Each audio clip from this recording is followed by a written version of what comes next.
Jogging early in the morning, light warm-up. Fencing lessons during the day.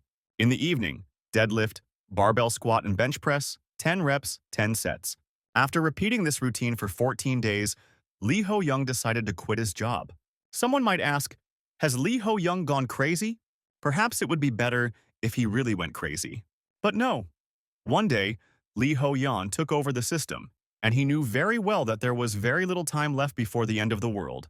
Let's go back 15 days into the past. The news reported that today, at around 6 p.m., monsters appeared in the area of Mount Ivanson, and residents of the surrounding area were asked to evacuate as soon as possible. On one day, similar incidents happened one after another. The web was flooded with news about threats. At first, people did not believe that monsters really appeared in their world. Lee Ho-young watched one of them, but because he was a skeptic, he didn't believe it at all. Although he was a little confused by the breaking news today. Lee Ho-young, 29 years old, an ordinary guy. After watching a few more similar videos, Lee Ho-young decided that there were too many fake videos on the internet lately. But as soon as he thought about it, he immediately froze in place. Right in front of him, a strange creature was caught in an animal trap. Lee Ho-young looked at it and tried to figure out if it was a monster or not. Lee Ho-young decided to get out of trouble and said out loud that today was the day when his math tutor would come to him, so he had to hurry. But as soon as Lee Ho-young started to leave, the monster growled loudly to attract attention. Lee Ho-young looked at the monster again and saw that the monster was making a cute face. Our hero's body trembled with fear. Lee Ho-young tried to understand if this monster was really asking him for help. Even though it was helpless and trying to make a cute expression, just looking at it gave him goosebumps. Looking into the eyes of this creature, Lee Ho-young continued to think that he was a man, and this was a monster. And Lee Ho-young was clearly not a kind enough person to show compassion to the monster. Lee Ho-young couldn't help this creature even if it continued to stare at him like that. Suddenly, the monster took out a photograph that depicted the whole family. For our hero, this was too much. Something inside him clicked. In the end, Lee Ho-young helped A and received something strange in return. A system appeared in front of him, which explained that this was a silver goblin pill, and after using it, the owner would receive an unknown effect. Lee Ho-young looked at the system that appeared in front of him and wondered what kind of hologram this was. With these thoughts, Lee Ho-young returned home. He continued to look at the silver goblin pill and tried to figure out if he should eat it, because it looked too suspicious. Just when Lee Ho-young suddenly heard breaking news being announced, Lee Ho-young looked up and heard on TV that unidentified buildings were appearing all over the world right now. Correspondents say that these buildings look like a tower, and this is why the soldiers who went on reconnaissance are not making contact. Despite all this, monsters, towers, Lee Ho-young wondered, could the end of the world really have happened? And just as he thought about it, there was an explosion outside the window. Lee Ho-young looked at him with fear, and he saw that not far from him, literally out of nowhere, a huge tower appeared, which towered over the entire city. On TV, in the breaking news, they announced that an unknown tower had just appeared in Korea. Lee Ho-young didn't know if he was doing the right thing, but this was the first time he could do something so crazy. By the way, Lee Ho-young swallowed a pill in his thoughts. He immediately felt the effect. His body seemed to be filled with strength. A system appeared before his eyes, which notified its owner that he had received a window of sage status. Lee Ho-young screamed in surprise and wondered what it was. The system immediately explained that the sage status window would provide him with a guide with the highest survival rate in the current events. A small book appeared in front of our hero, which he took. Lee Ho-young slowly opened it and was illuminated by a blue glow. The book transformed and Lee Ho-young received his first guide. It was written that the door of the apocalypse would open very soon. The remaining time until the opening of the door of the apocalypse is 15 days. It is recommended to prepare strength training, cardio, and kendo training. So Lee Ho-young followed all the recommendations and decided to quit everything and focus only on exercises for the remaining 15 days. And as soon as the countdown to the apocalypse was over, Lee Ho-young suddenly found himself in another world. Lee Ho-young looked around and thought that he had imagined the apocalypse a little differently, while the system notified the owner that the fireblade was lying in front of him. After that, Lee Ho-young received several notifications that the game was starting right now, and the owner successfully passed the class determination test, so according to his skills, he would be offered the most suitable class, the combat swordsman. Lee Ho-young looked around and thought that he had too much to read. The first thing Lee Ho-young did was open the status window, where he found out all of his stats. After that, Li Ho-yan took the fire blade and warmed up a bit. Looking at his weapon, Li Ho-yan realized that it had really started. The system said something about training. However, Li Ho-yan did not read it, after which a notification window popped up in front of him, where Li Ho-yan had to choose one of two proposed missions: call in the forest within 60 minutes or find a way to avoid. The Sage status window immediately gave a guide. It was written that Li Ho-yan should use all 60 minutes to kill only monsters as much as possible. The second option is not recommended because the mission hinders the growth of the owner. Li Ho-yan was surprised to learn that he could use the Sage status even here, and it seemed like the guide recommended that he do some physical exercise because he knew that such a challenge was waiting for him. Li Ho-yan looked around and decided that he should hunt monsters since running away from the forest was not recommended. As soon as Li Ho-yan chose the first option, the system notified him that the training was starting. The first thing Li Ho-yan saw was a strange little animal. Li Ho-yan looked at him and wondered if this was the monster he had to kill. The system said it was a one-horned raccoon, level 1, and it seemed much cuter than it should be. But just as Li Ho-yan thought about it, the raccoon revealed its true nature, and he jumped high, rushing to attack our hero.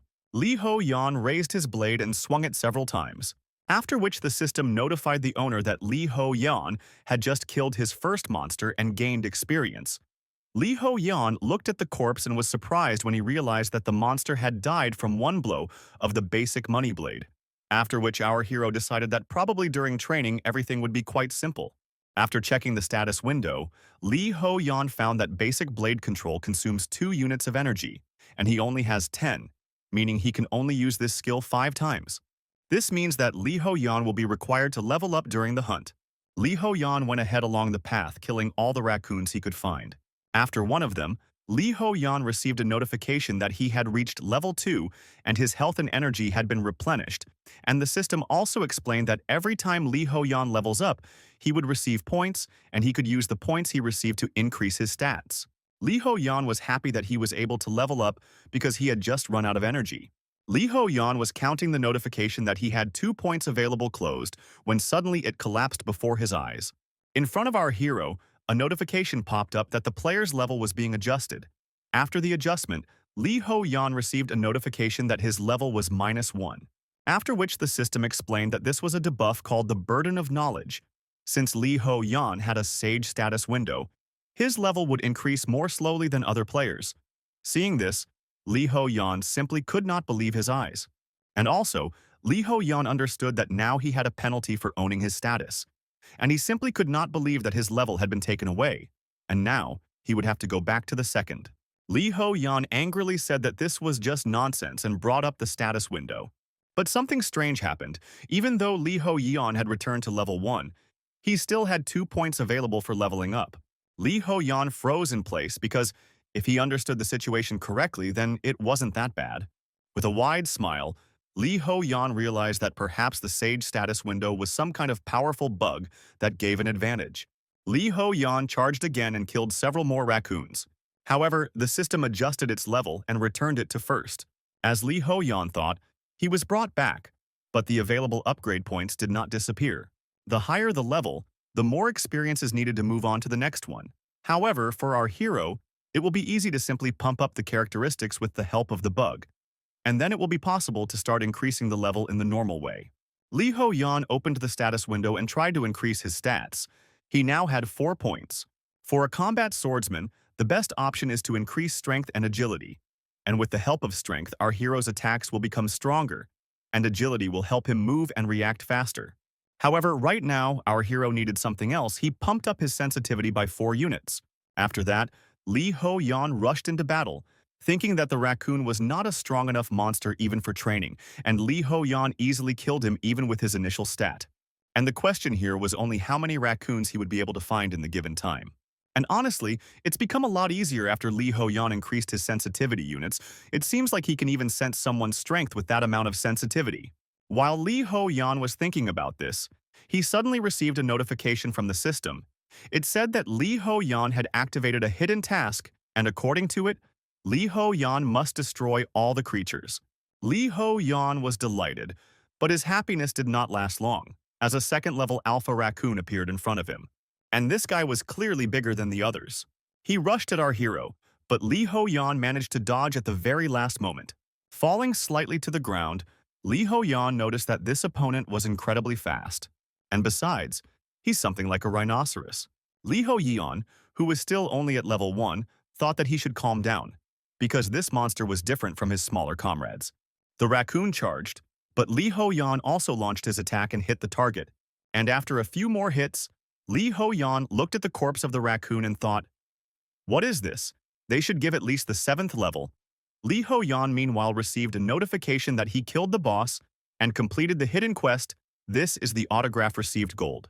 After that, Li Ho Yan also received a notification that he had completed the training, causing Li Ho Yan to sigh tiredly and say that he didn't think that an hour would last so long. When Li Ho Yan blinked, he was already in the real world, in the midst of a crowd of people as surprised as he was, and they were in a strange place that resembled a tower, and right above them, there was a loudspeaker, on which the announcement was made. The unknown person said 100 times to see everyone who successfully completed the training, after which he added that now they are in the lobby of the tower and the exact location is area C2567. I looked up and tried to understand what was being said. He looked around and noticed that there were 14 men and 11 women, and they probably ended up here after completing their training. Looking around, Li Ho Yan saw that they all began to panic. However, they could understand because the entire world had changed in just one moment. Li Ho Yan looked at his calluses and thought that if he didn't know that the end of the world was coming, he would have been in shock like all of them. Li Ho Yan clenched his fist and decided that the main thing was not to give in to the general panic, and then he would definitely be able to get out of here alive. Suddenly, a strange white rabbit appeared in the middle of the people, who snapped his fingers and explained that this was the Tower of the End of the World. The others saw that he was level 55. The rabbit meanwhile was happy, and said that he was glad to greet everyone. He said that he was the cutie of the tower and the manager of the lower floor. The rest of the people looked at him in fear because the rabbit literally appeared out of nowhere. The rabbit thought that this was probably an adequate reaction, and that nothing else could have been expected. However, Li Ho Yan suddenly stepped forward and said that he had one question, and then asked what they should do in this tower if it really was the end of the world. The rabbit pointed at our hero and said that this was a great question because everyone present would be taking part in the game. The rabbit smiled evilly and said that their lives would be at stake. After that, he created a project and explained that all the people from the Earth are in the tower. They must work together to complete missions not on every floor, and thus rise higher and higher. Li Ho Yan asked, so this way they can return to their old lives when they reach the very top. The rabbit smiled and said that he didn't know that. Li Ho Yan was surprised and asked what the point of going up was. The rabbit turned around and started walking back and forth, saying that there was no need to try to find meaning in everything. After which he added that they should only know that death awaits all those who remain below. After that, he looked at the test subjects of the tower and said that a lot of people died during the training stage. Li Ho Yan, frozen in place from shock, he tried to understand why he didn't think of this because, even though it was only a tutorial, a large number of people might not be able to handle it. Suddenly, Li Ho Yan remembered all his acquaintances. He realized that many of them were already dead. The rabbit was silent for a moment and asked if there were any people here who wanted to kill him.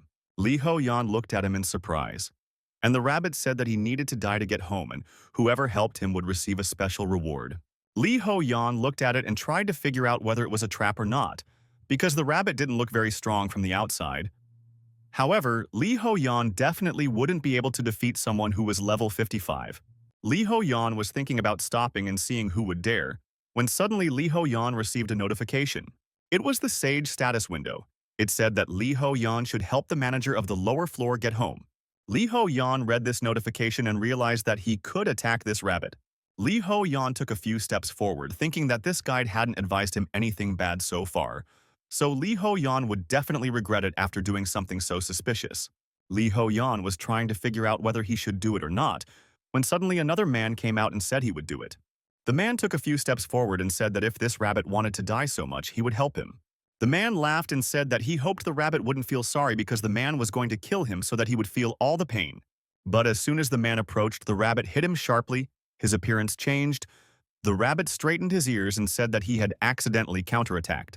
The man was already dead, and those who saw it fell to the floor and screamed in fear. Li Ho Yan looked at the pool of blood and thought that he could have been in that man's place. Lee Ho-yan looked at his Sage status window, and it still said that he needed to help the manager of the lower floor get home. Such a rabbit was asking if anyone else wanted to try, but Lee Ho-yan pushed it with a survey. Did the guide really deceive him? The rabbit kept throwing himself off. Who will help him leave work early? Lee Ho-yan tried to understand why the guide lied to him. Lee Ho-yan brought up the Sage status window and saw that in addition to the Sage status window, our hero has another skill, the Sage's Eye. When Lee Ho-yan calls up the status window, he is able to see the status window of other people. However, because of this skill, his level increases more slowly than other players. Lee Ho-yan was surprised when he learned that he had another skill in addition to being a sage, but he wondered why it suddenly appeared only now.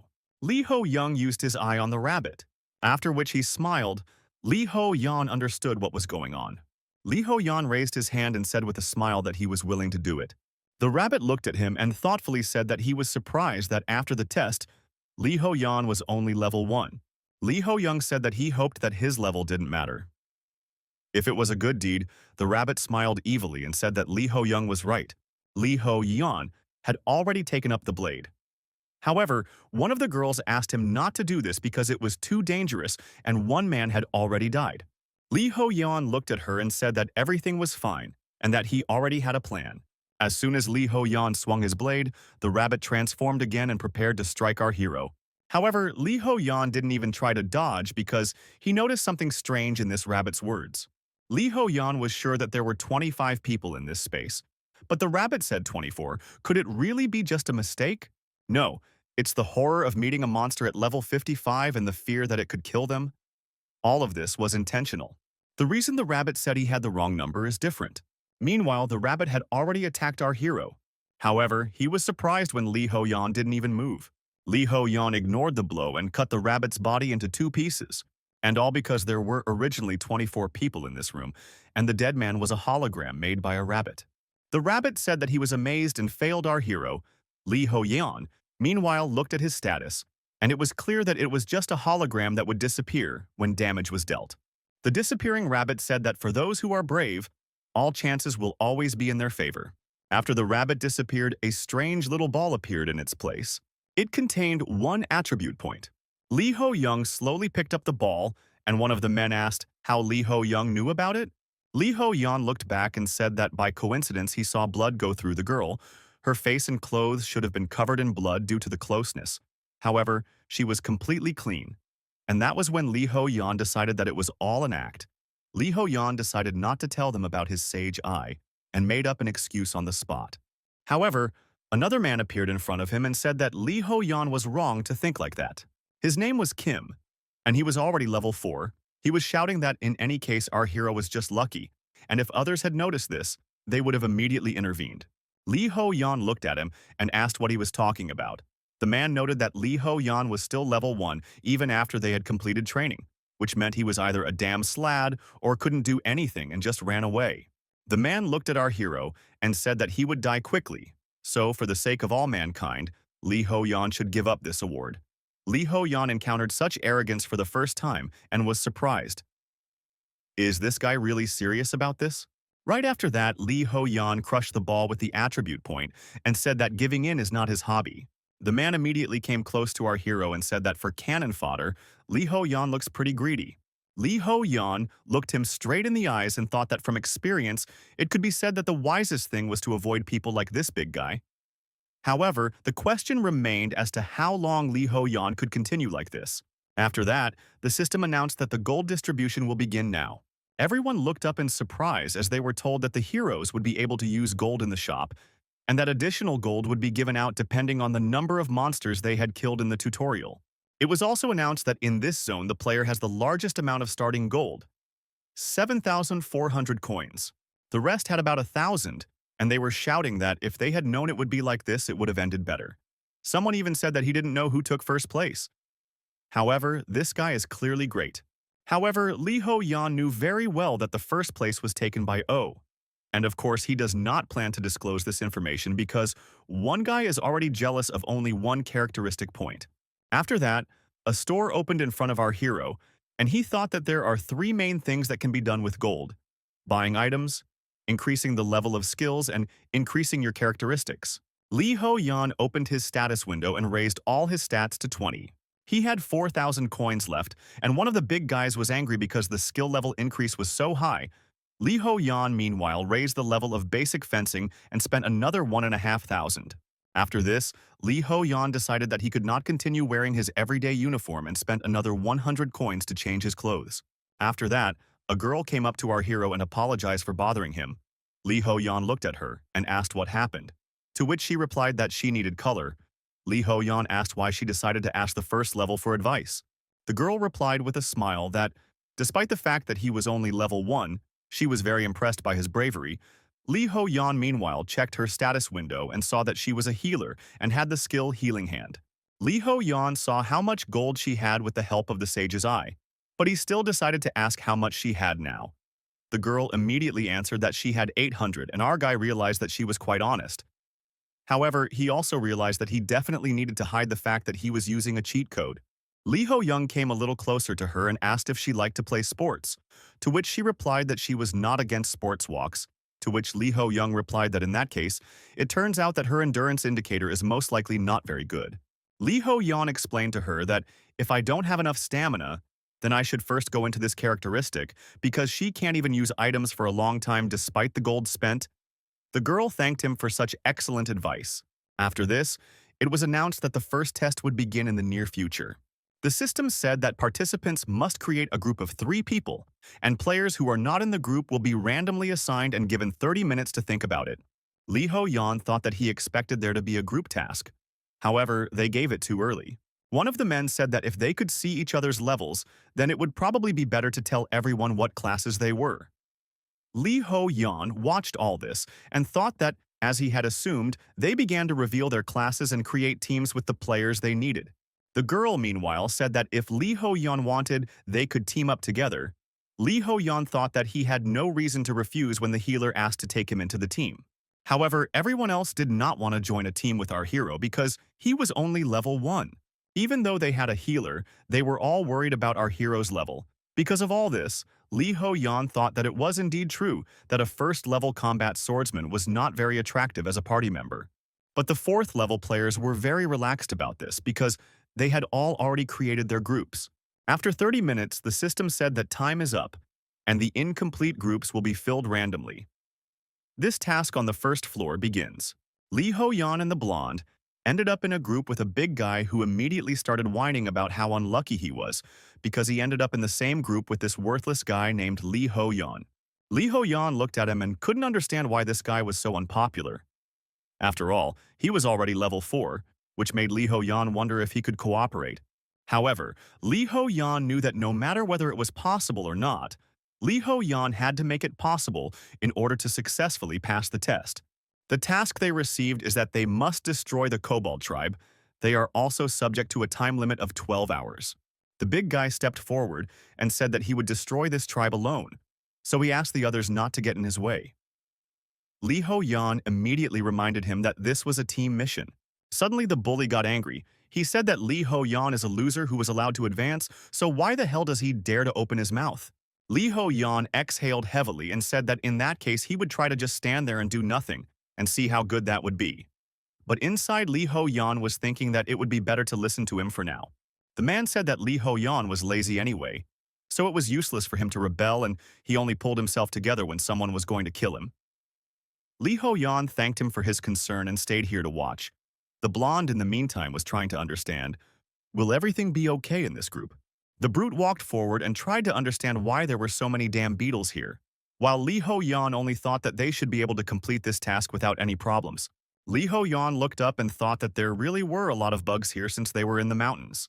Suddenly, the blonde turned to our hero with a question about how strong this monster should be, to which Lee Ho-yeon replied that there was a chance that it was stronger than the one-horned raccoon, but since they were still on the first level, they would probably be able to handle it. But Lee Ho-yeon also added that they still have to be prepared. After all, it is a doomsday tower. And right after that, Lee Ho-yeon came across a level 5 kobold. Lee Ho-yeon realized that this individual was somehow too different from the others. The blonde said that this monster was clearly stronger and asked what they should do. To which Lee Ho-yan replied that they first needed to check the surroundings because there should be more than one kobold here. But suddenly a thug jumped out. He immediately rushed to the attack and declared that because Lee Ho-yan was a coward, he was still at level 1. Lee Ho-yeon looked at all this and couldn't believe that the big guy so brazenly went there alone. And it's not surprising, of course, but he turned out to be too stupid and straightforward. The big guy was beating up this monster, and the girl said that she would help him using her healing skills. Lee Ho-yan thought that fortunately, he didn't feel any other kobolds nearby yet. Lee Ho-yan looked at the big guy thinking that he had 24 strength and was level 4, and he was definitely equal to his A rank with the help of a healer. Maybe he could even defeat the monster on his own. However, Lee Ho-yan used the sage heads and noticed that the damage was too small and that the monsters probably had some other weakness. Suddenly, Lee Ho-yan received a notification from the system. His sage status window announced to him that the kobolds were passive monsters and they would not attack unless provoked. Lee Ho-yan read the notification and realized that the big guy had stirred up a hornet's nest for no reason. However, Lee Ho-yan decided to think positively, but they still needed to catch the couple for research. Suddenly, a second monster appeared unexpectedly. It was already level 6. The big guy thought that he was in big trouble. He looked back to see what Lee Ho-yan was doing and found that Lee Ho-yan wasn't even helping. And what's more, he's nowhere to be found, which means that this loser simply ran away. The brute and the healer continued to fight. Suddenly, the girl tripped and fell face down on the ground.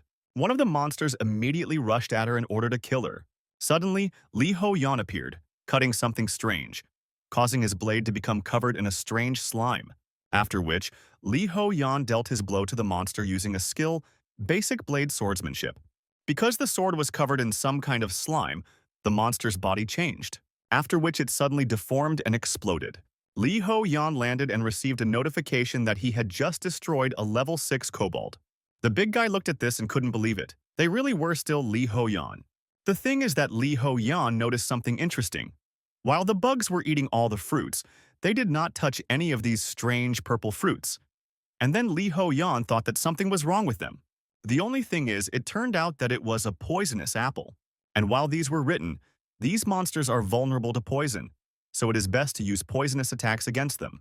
Lee Ho-yan helped the healer up while the big guy incredibly merged. Lee Ho-yan smiled and said that he didn't expect that another one would come here because of the noise, and also added that if he was a little late, it would be quite dangerous. But the girl said that Lee Ho-yan came on time, so thanks to him, they all survived. Suddenly, the big guy turned around and looked at our hero, calling him a loser. He pointed his finger at it and said that Lee Ho-yan was hiding somewhere in the corner. When it was really dangerous and after the monster was beaten, Lee Ho-yan dealt it several blows and finished it off. The big guy was shouting that Lee Ho-young was just a freeloader. Lee Ho-young listened to all this and tried to understand if he was serious. The big guy, meanwhile, thought that he should be better if his level is higher, and walked away upset. Lee Ho-yan thought that considering that this big guy was quite stupid, it would be more difficult for him if he was left alone. After that, our heroes decided to get together and went to attack the kobold village. The big guy thought that Kim was a big name in the ring, and these insignificant monsters would not be able to do anything against him. And even when he took damage, the big guy still remained on his feet and shouted that they couldn't stop him. He killed all these monsters with incredible anger, while Lee Ho-yan and the healer were simply enjoying using poisoned blades. The big guy looked at all this and tried to understand why they managed to do it so easily. Suddenly, he missed one blow and fell to the ground. Koboldi. They started beating him, because of which he grabbed his head and even cried a little. He suffered, thinking that he was in a lot of pain and he really wanted someone to help him. As the blows suddenly stopped, he slowly opened his eyes, and I saw that someone killed these monsters. In front of the big guy stood Lee Ho-yan. At first, the big guy looked at him rather surprised. However, unexpectedly, he even cried a little from joy. And he shouted loudly, calling our hero his brother. They completed the task and all returned to the lobby together. The big guy tried to understand what had just happened. After all, a couple of minutes ago, he bowed to our hero with tears of joy and called some second-level newbie sir. The man looked at our hero and thought that the only one he wanted to serve was his boss. And if others find out about this, that will be the end of him. However, the big guy thought that he was a real man and he couldn't go back on his word. Lee Ho-yan noticed how angry this guy was and asked, "Does he really need to go to the restroom?" When suddenly the girl noticed that there was no one here, she asked if they really returned first. Lee Ho-yan also noticed that most likely they passed faster than the others, because they were lucky to find the weak spot of these monsters. The blonde immediately screamed that it wasn't just luck, but all thanks to our hero's observation. After all, they would never have thought of using it on them. Lee Ho-yeon smiled and said that if it weren't for her support, everything would have been much more difficult. Inside, Lee Ho-yeon felt like a fraud. After some time, other groups also began to return. Lee Ho-yeon thought that some people came quite quickly, and they probably also found apples somewhere. One of the groups returned, but there were only 2 people there. The blonde immediately ran up to them and asked where the third was. And then they said with tears in their eyes that the third one had been killed. After this, it was announced that all groups had completed the first level task. The blonde looked up and screamed that someone had not returned yet. Suddenly, it was announced that all 6 groups had returned alive, and of those, 8 players had not returned. Lee Ho-yeon thought that he was waiting for us, that it would be difficult for everyone to return alive. However, 8 dead people are too many, which made Lee Ho-yeon wonder, how many more will die before they can reach the top?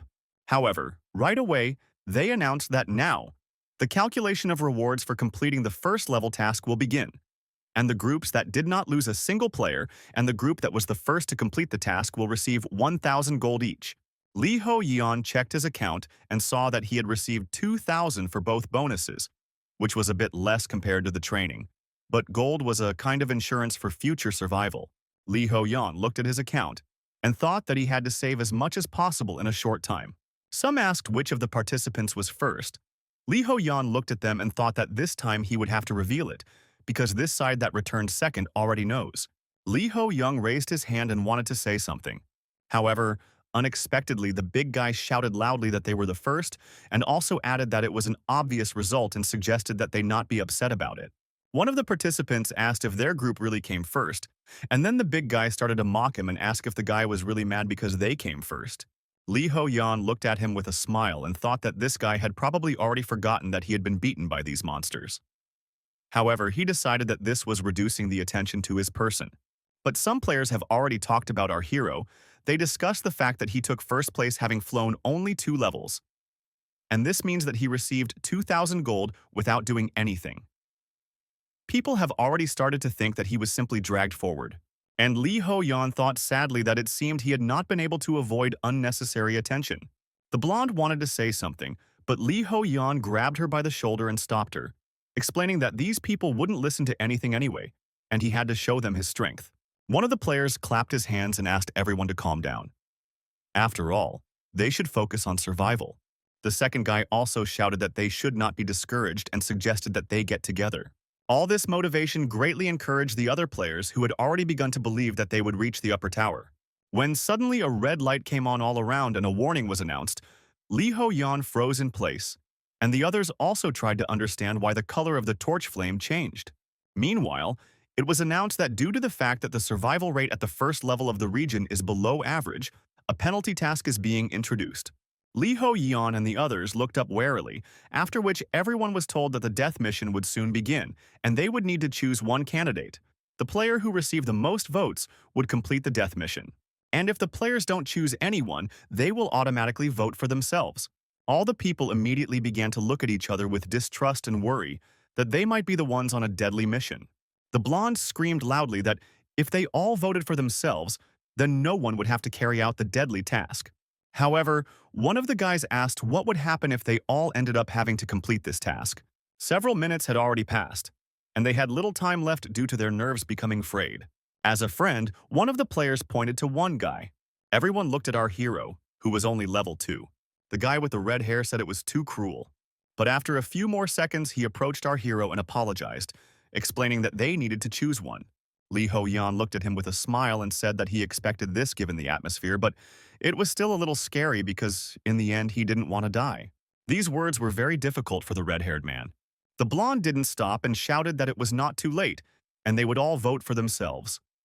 However, Lee Ho-yeon interrupted her and said that it was unknown whether it would work or not. After this, Lee Ho-yeon also added that the trust had already been broken. A few more minutes passed. Lee Ho-yeon understood that there were several reasons, and when there were 12 seconds left, almost everyone had already voted for him. However, Lee Ho-yeon understood that the main reason was that he had a low level, and these people had lost the society's understanding that the strong should protect the weak. The blonde continued to shout that people were too cruel and that this was not right, but she was told that they would be in their hands if they did not vote, and there was nothing wrong with that because it was a democratic vote. Some people revealed their true nature. They said that they were sure that Lee Ho-yeon would have died anyway, given his level. And even the big guy voted for our hero. It was a cruel reminder that the end of the world really has come. When all the votes had been cast, the portal to the deadly assignment was opened. Lee Ho-yeon slowly approached him in deathly silence. The sacrificial lamb was chosen, and the altar was set up. Behind our hero, faces with an expression of guilt and relief, and our hero had no choice but to go to Golgotha. However, Lee Ho-yeon knew very well that there was no death at the top of Golgotha. After all, the sage status window recommended him to take part in a deadly task, because our hero has a high chance of completing it for a worthy reward. As soon as Lee Ho-yeon passed through the portal, he smiled. Everything turned out exactly as he wanted, even though the price was a cruel world. In the lobby, the players sat, all clearly depressed. An archer approached the big guy and the blonde and asked if they were okay, because even though it was not for long, they were still comrades who covered each other. However, the big guy quickly replied that Lee Ho-yeon got what he deserved. The archer asked what they were talking about, to which the big guy replied that it was obvious, and especially obvious when you look at the level of this man, because Lee Ho-yeon did nothing but try to benefit from the others while they were dragging the group. The blonde with wet eyes looked at the big guy and asked what he was talking about, because only thanks to the abilities of our hero, they managed to complete this task. The big guy shouted that nothing like that happened and he was just lucky with the plans, and he dealt the final blow when they were at the bottom. The girl looked him straight in the eyes and asked if the big man was sure that Lee Ho-yeon didn't save them from death. The big guy thought about it because if you think about it, it's pretty strange. Does our hero really have a skill that allows him to change the level he shows? The archer looked at the portal and said that he hoped that Lee Ho-yeon was good and that he would have at least a small chance to return back. Suddenly, the blonde remembered that Lee Ho-yeon had said that people should see with their own eyes that he was not a weakling. She held back her tears and loudly declared that she was confident that Lee Ho-yeon would be able to return alive. Meanwhile, Lee Ho-yeon found himself in the same location where he was on the first mission. Only the atmosphere around him had changed significantly. However, Lee Ho-yeon was pleased, and he even planned to vote for himself if things didn't work out with the people. However, Lee Ho-yeon thought with irritation that the big guy had deliberately waited until he was the last one to deliver the last vote like a blow. Meanwhile, Lee Ho-yeon received a notification that the hunting party was returning. Lee Ho-yeon looked ahead and saw a bunch of evil monsters in front of him. The system announced that a deadly mission was beginning. Lee Ho-yeon must destroy the chieftain and a hunting party of tribesmen enraged by the death. The leader was level 12, and everyone else was only slightly weaker. Lee Ho-yeon opened his guide and saw that just like the others, the boss was also vulnerable to poison. Lee Ho-yeon doused his blade with poison and thought that this would be quite problematic. Considering that this guy was level 12, it was practically an impossible opponent. Lee Ho-yeon rushed forward and easily destroyed several monsters in front of him. And now that he has dealt with all the secondary characters, there is only one enemy left. Lee Ho-yeon ran up to him and said that now they would see what the boss monster of deadly anticipation was like. Lee Ho-yeon delivered his first blow, which the chieftain was able to dodge. Lee Ho-yeon was surprised. Because this guy is not that simple, he minimized the blow by jumping back during the blow. It's just amazing that the mad monster has such incredible skills. Suddenly, this boss just started running away. Lee Ho-yeon couldn't believe it. He caught up with him pretty quickly and dealt a strong blow, almost killing the boss. Lee Ho-yeon thought that this opponent didn't even dare call himself a post. Lee Ho-yeon also noticed that it would soon be over, and this was probably a bonus stage that anyone who got here could go through. After Lee Ho-yeon defeated everyone, he thought that all's well that ends well. Lee Ho-yeon struck again when suddenly he stopped, because the chieftain froze in place, and the blade seemed to be stuck in him. The clouds cleared, and a blood-red moon appeared. Lee Ho-yeon suddenly realized that the chief had received some kind of boost, but it was too late. Lee Ho-yeon had been seriously injured. Meanwhile, he said with a smile that if they couldn't do anything with someone who had already died, then he would see everyone through to the end. However, many did not listen to him. The blonde prayed for our hero, and the rest simply believed. The big guy came up to her and said that it was obvious that Lee Ho-yeon had already died, so why pray for him? Was she really doing this so that he could rest in peace? Suddenly, the girl stood up and declared that when the world was in such a state, it must have at least some conscience. After that, she loudly asked him what he would do if Lee Ho-yeon came back safe and sound. Suddenly, everyone felt that the portal had worked. They all looked at him in surprise. And they saw Li Ho Yan come out from there covered in wounds. The tower announced that the player who participated in the deadly quest had returned alive, his wounds had slowly healed, and Li Ho Yan greeted everyone. However, if anyone is interested, we can tell you about how Li Ho Yan defeated the boss. Li Ho Yan received a notification that, under the red moon, the monster gets a buff. Li Ho Yan saw how much health the enemy had left and realized that he only needed to make one good hit. However, one question remained: how to do this? The monster approached, but Li Ho Yan managed to dodge and noticed that this big guy punched a hole in the tree like soft tofu. Suddenly, Li Ho Yan realized something. A sword cannot cut through a wall. However, a nail can drink through it. Li Ho Yan had been thinking all this time that a sword was a weapon that could only cut. However, now it was time to try something new, to use the momentum of the boss as he rushed towards him and deliver his blow, adding all his strength and his own weight to this blow. Li Ho Yan, without a shadow of a doubt and without a tremor in his hands, carried out his plan. He pierced the chieftain through and through, a lethal blow. Li Ho Yan couldn't help but smile when he succeeded, and also gained a new skill, a thrusting strike. Now when Li Ho Yan returned to the lobby, a blonde immediately pounced on him. However, someone pushed her away. From such a strong blow, she should have flown back, after which she looked forward in surprise. And I saw how the big guy hugged our hero with all his might. The big guy shouted that he believed that Li Ho Yan would definitely return alive.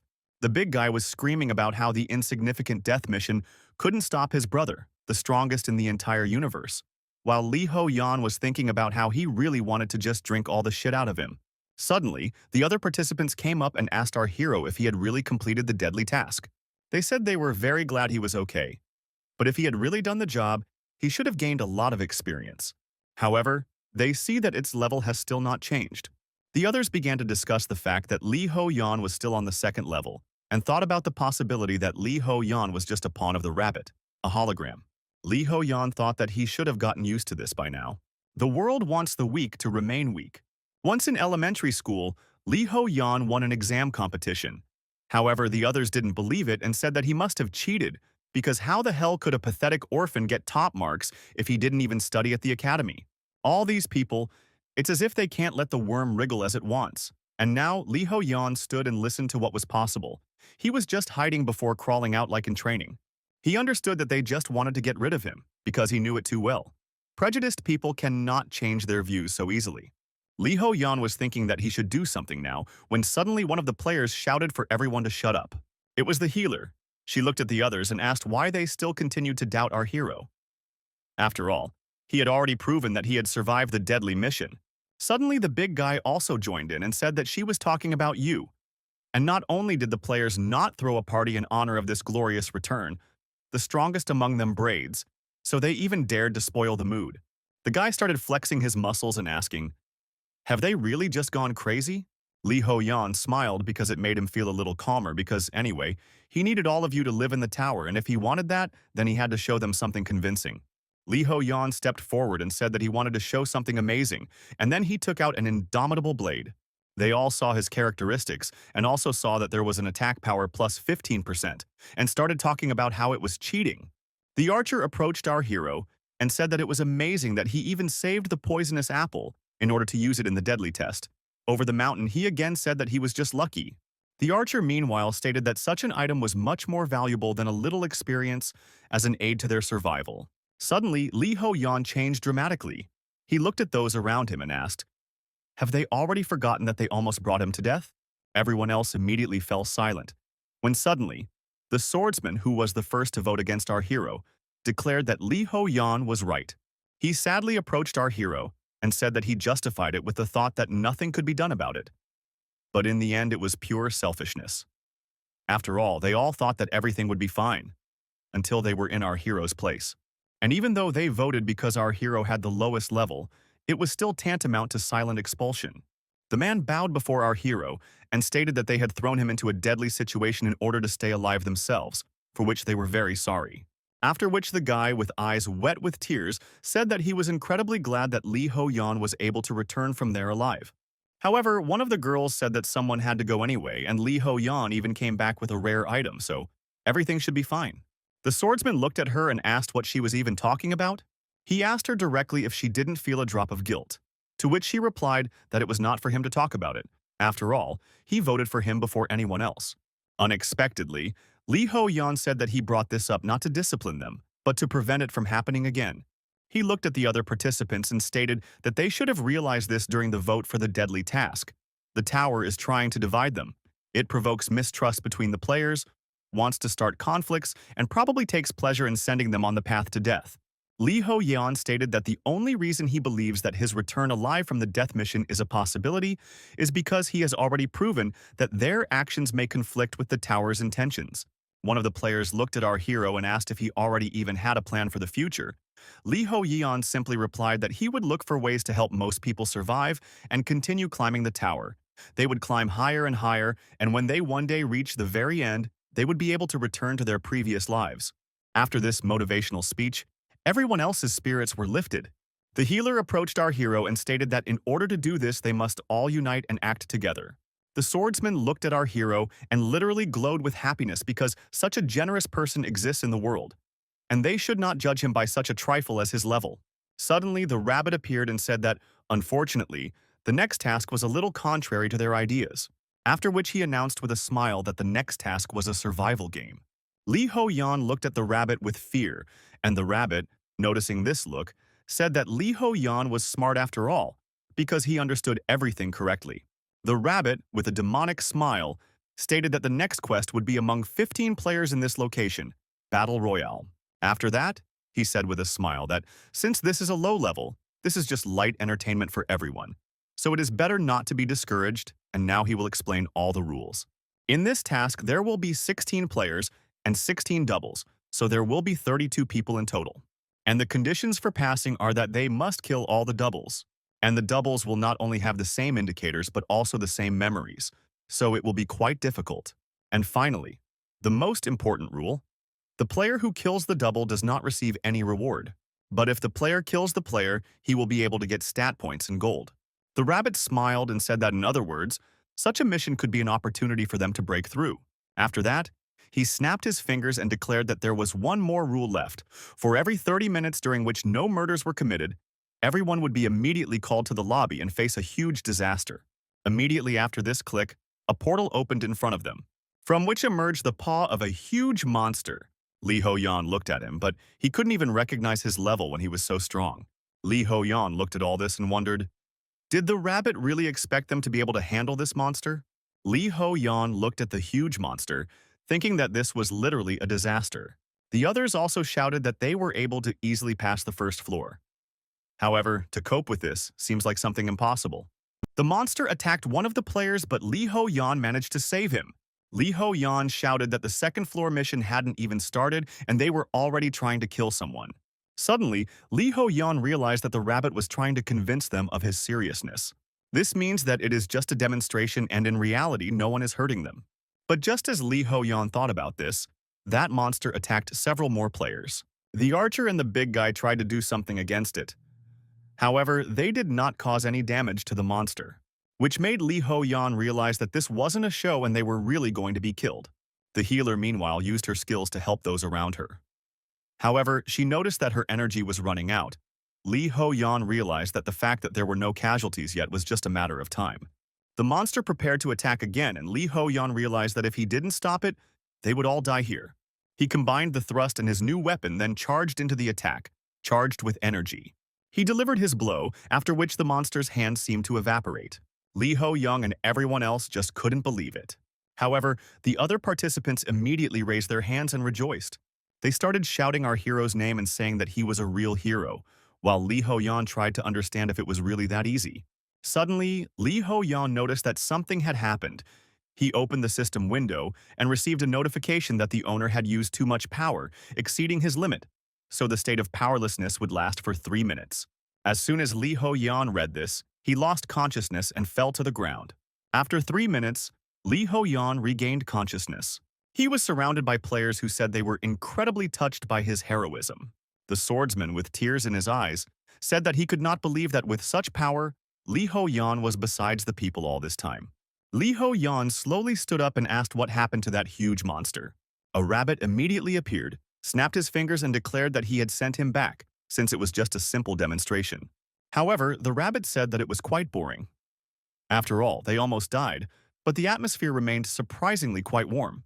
After that, he said with a smile that every 30 minutes now someone should die. And who knows, maybe someone standing nearby will be a murderer. The atmosphere around changed dramatically. People's smiles disappeared. After that, the rabbit teleported back and said that his work for today was finished. Meanwhile, people began to worry, because if they couldn't find the double, they would have to kill one of them, so they needed to come up with something urgently. One of the players suggested leaving some kind of mark that only they would know about. However, he was immediately told that the doubles have a common memory. Suddenly, Lee Ho-yeon looked at the members and said that he had one way. The others looked at him in surprise and asked what this wonderful method was. Lee Ho-yeon slowly stood up and announced that in this mission, only he would be the killer. After that, he said that everyone should gather at the highest point of the second floor. And if anyone other than him tries to act, then he can be considered a double and eliminated. One of the tanks asked, "Is this really his strategy?" However, the girl who had always doubted our hero said that they had already realized that he was not bad for his level. However, she did not understand why they should follow his instructions.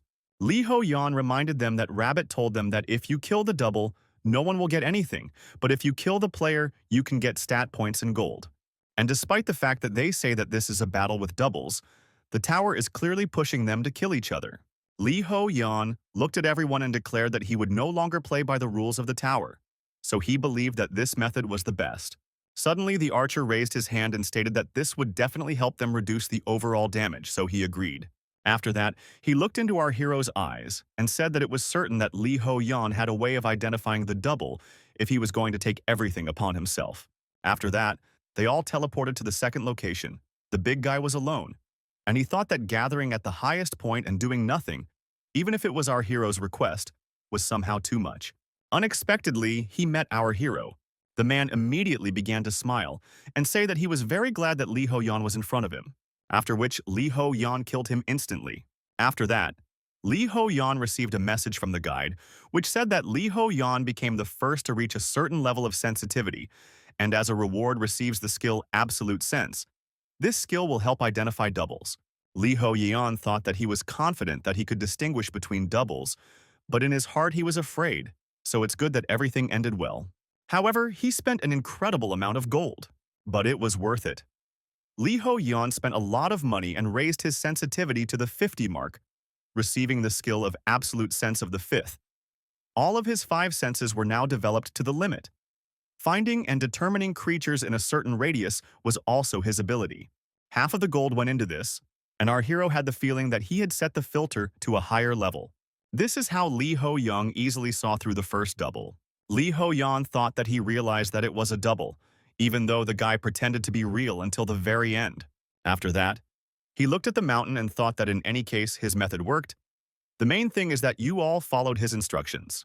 Thanks to the support of the archer, it turns out that it was possible to achieve maximum mutual understanding with people, but it is impossible to predict all the variables, and until everyone gathers from above, nothing special should happen.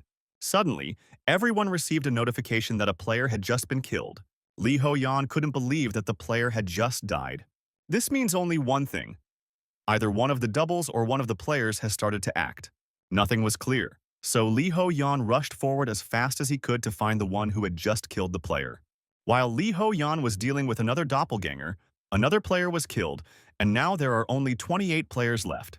Unexpectedly, Lee Ho-yeon discovered the one who was doing all this. Lee Ho-yeon immediately charged at full speed, and he easily saw through the double and then killed him. Lee Ho-yeon is doomed to exhale because he thought it might be his double, but in the end it turned out to be some completely unexpected player, and it's good that Lee Ho-yeon noticed it before any more damage was done. Suddenly, Lee Ho-yeon realized that something was wrong here, because this guy's weapon was an old long blade, but the wound on his body is not from him.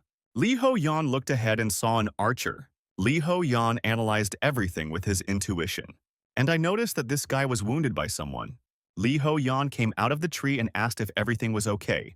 The archer immediately asked who was standing in front of him and ordered him not to move. The guy said that he doesn't want to doubt his reality because he can't distinguish between doubles, so he asked to keep a safe distance. Lee Ho-yeon pointed to the body of the doppelganger and said that he had just finished off the monsters, and that could be considered an answer.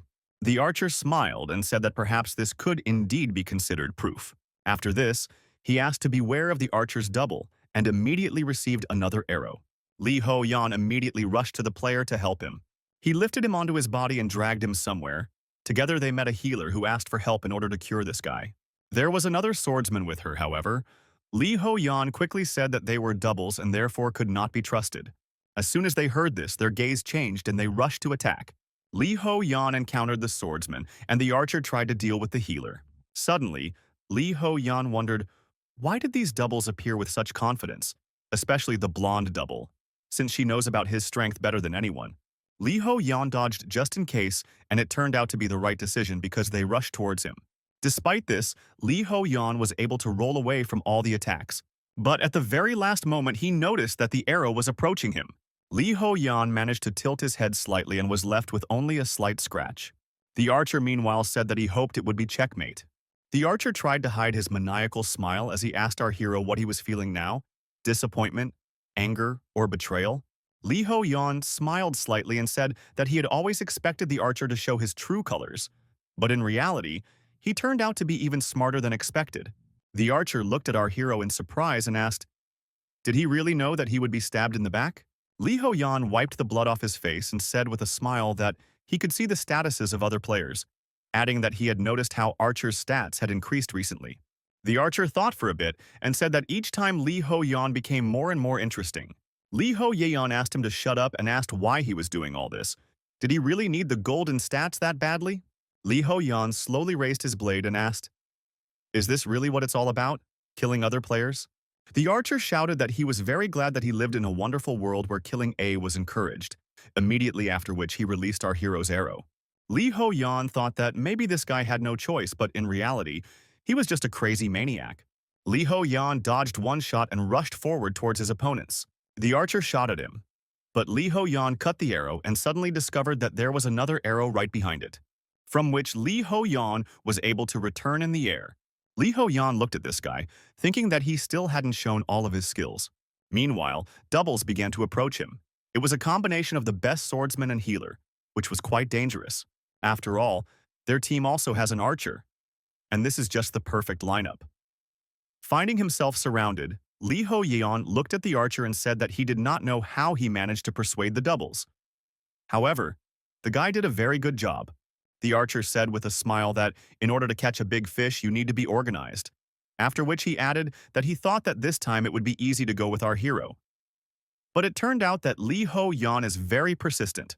After that, he licked the tip of one of his arrows and said that he even liked it, because the more Lee Ho-yan fought, the more painful it would end. After that, the archer pointed your bow at our hero and shot 3 arrows at the same time. At the same time, the doubles rushed to attack. Lee Ho-yan activated the skill Absolute Sense, thinking that these 3 had put together an outstanding combination. But there was one thing. Lee Ho-yan turned around at full speed and dealt a critical blow to the swordsman's double. The healer wanted to help him, but Lee Ho-yan immediately cut off her hand. The 2 doubles were killed in literally 1 second, after which Lee Ho-yan began to slowly approach the archer, who began to noticeably become nervous. Suddenly, he fell to his knees, began to cry and beg our hero for mercy.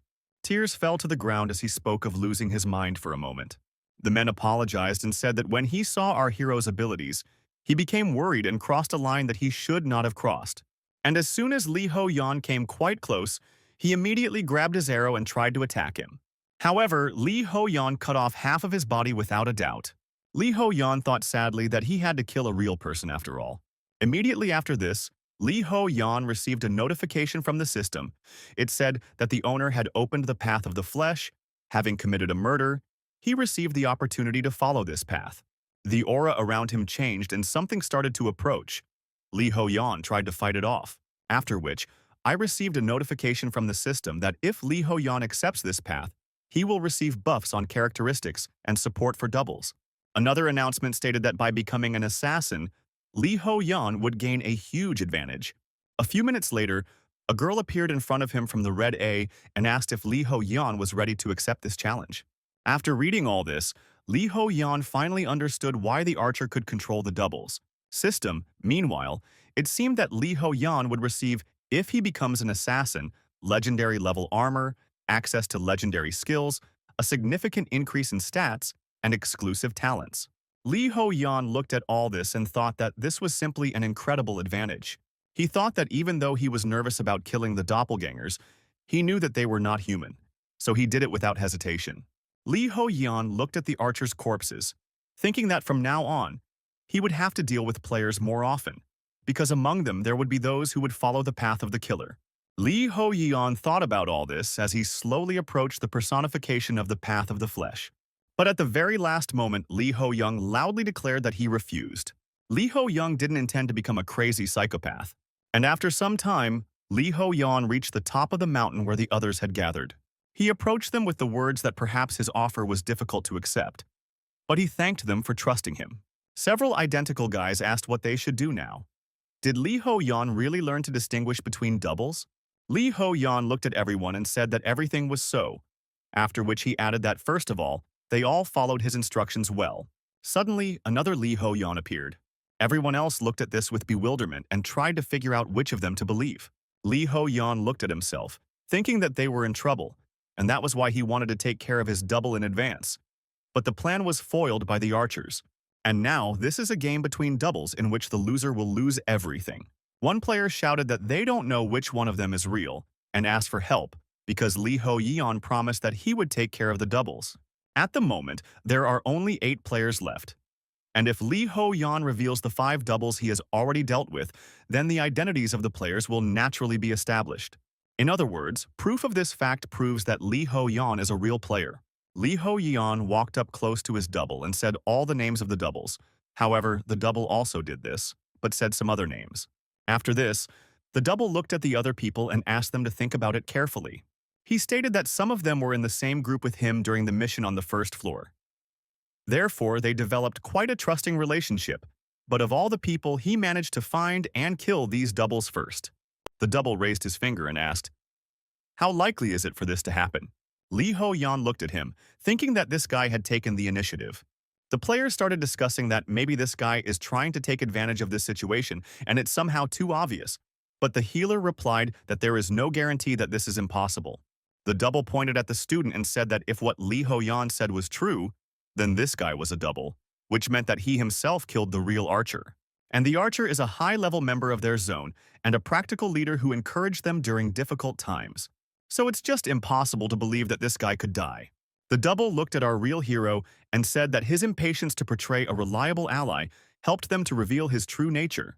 After this, the double pointed his finger at the original and declared that the original was the double. The rest called out their weapons and declared that they needed to destroy this double and deal with the rest. However, the big guy asked everyone to stop, because this means that he is a double too, but the man claimed that he is real. Li Ho-yan looked at all this with the thought that this looked like the most praise. But under the current circumstances, the guy really did everything he could. Li Ho-yan stepped forward and said that it was exactly like that. He killed the archer. Li Ho-yan abruptly took out his blade, thinking about something that even his double didn't know about. After this, Li Ho-yan ran up to the archer's double and instantly finished him off, declaring that the original was a traitor. Everyone looked at this situation in surprise. They asked our hero if the archer really killed someone. Li Ho-yan looked at them and said that the archer was a devil in disguise of an angel.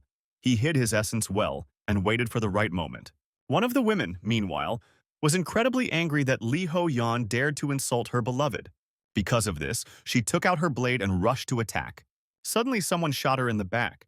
She looked around in surprise and asked who it was. It was the archer's double who fired another shot and finished off the woman. However, he was immediately killed. A man covered in dirt appeared out of nowhere. He looked at our hero and apologized for doubting all this time, after which he asked what he needed to do. After all this, people realized that the archer was a double, and the real Li Ho-yan told the truth. Li Ho-yan said that now that everything is in place, he will voice the final proposal. However, our hero was immediately attacked by the double. Li Ho-yan fought him off and stated that the players should spend all their gold and increase their stats, and then the doubles will no longer be able to compare with them. After all, the players will become stronger than they were at the beginning of this test. The doubles have adopted their characteristics from the second floor, which means that by increasing their characteristics, they can complete the mission without unnecessary losses. When it was all over, they returned to the lobby. And Chae Sung, a military man, a former Special Forces soldier, was on the archers' team. Lee Ho-yan looked at this man and thought that he was probably in pain now. After all, they were on the same team with the archer. Our hero also felt very sorry because he wanted to do without. Because of this, Lee Ho-yan began to think that perhaps the situation in other zones was even worse, since not everyone would be able to pass the test like Lee Ho-yan, and some would choose the path of a killer. Lee Ho-yan sat on the steps, thinking that the upcoming battle would be even more brutal. Lee Ho-yan was weak, but he persistently tried to find the reason why he was the one who received the special ability. And despite the fact that up until now everything was not so rosy, Lee Ho-yan knew that there were people who believed in him, and he would do everything possible to save them. While Lee Ho-yan was thinking about this, a soldier came up to him and thanked the guy wholeheartedly. Lee Ho-yan helped many people survive. Lee Ho-yan looked at him and said that it was only because they followed his advice.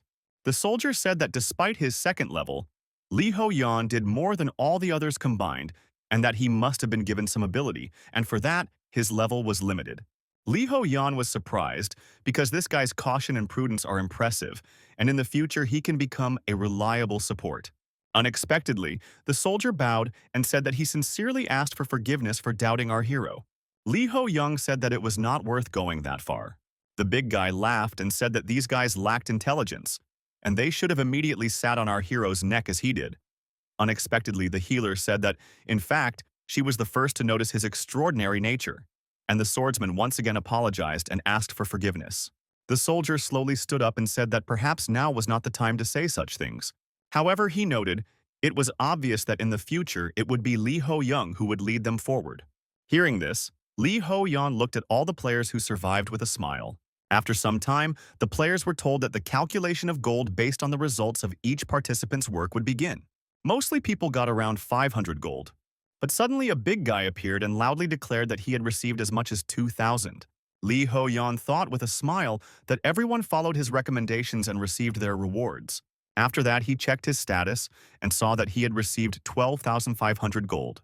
Immediately after this, the system notified our hero that the owner had reached the 10,000 gold mark on his balance. So now, he had access to an improved store. Lee Ho-yan immediately opened it and thought that now it was clear to him how this part of the system was arranged, and in order to buy rarer items, he needed to increase the store rank. Lee Ho-yan instantly gained a level 3 upgrade, a basic blade proficiency upgrade, and received the title of beginner swordsman. Lee Ho-yan thought that he had unknowingly used a fighting technique above his level and fainted. So if he could freely use this skill for only 5,000 gold, the deal could be considered a good one. After that, Lee Ho-yan looked at the healer and transferred 200 gold to her. The girl looked at him in surprise and asked why he did this, to which Lee Ho-yan replied that she should just take them. After all, she always helped him when they fought monsters. The girl immediately spent her gold to upgrade her healer abilities to the second level and tearfully thanked our hero, promising that she would become stronger. After that, Lee Ho-yan transferred 200 coins to the big guy and advised him to stop fooling around and study hard. Lee Ho-yan thought that this guy had potential, and if he was raised, he could be very useful. The big guy blushed with embarrassment and said that from today on he would idolize our hero. After that, Lee Ho-yan summoned his blade to test the basic mastery of the third level. And after some time, the mission on the third floor began. The players saw a huge castle in front of them. The system said that the task was a siege, and here our heroes would first encounter players from other areas. The mission conditions are that our heroes must capture the castle and occupy the altar within 24 hours, and there will also be a penalty for failure of the mission. After this, all players received a return stone, a temporary item. Some players looked at the castle and wondered if they would have to kill people again. When Lee Ho-yan read the description of the return stone, he immediately took out the blade. And he killed the big guy, to everyone's surprise. The guide said that on this floor the return stone returns the player to their original position after death. So Lee Ho-yan killed the big guy, after which he was resurrected, because it is impossible to die on this mission. And then the big guy went on reconnaissance at the direction of our hero. The big guy immediately shattered the gates to the castle and declared that such gates would not be able to withstand his power. However, once he was inside, the gates were fully restored after some time. The big guy, hiding, went further and discovered that there were about 10 people standing near the altar.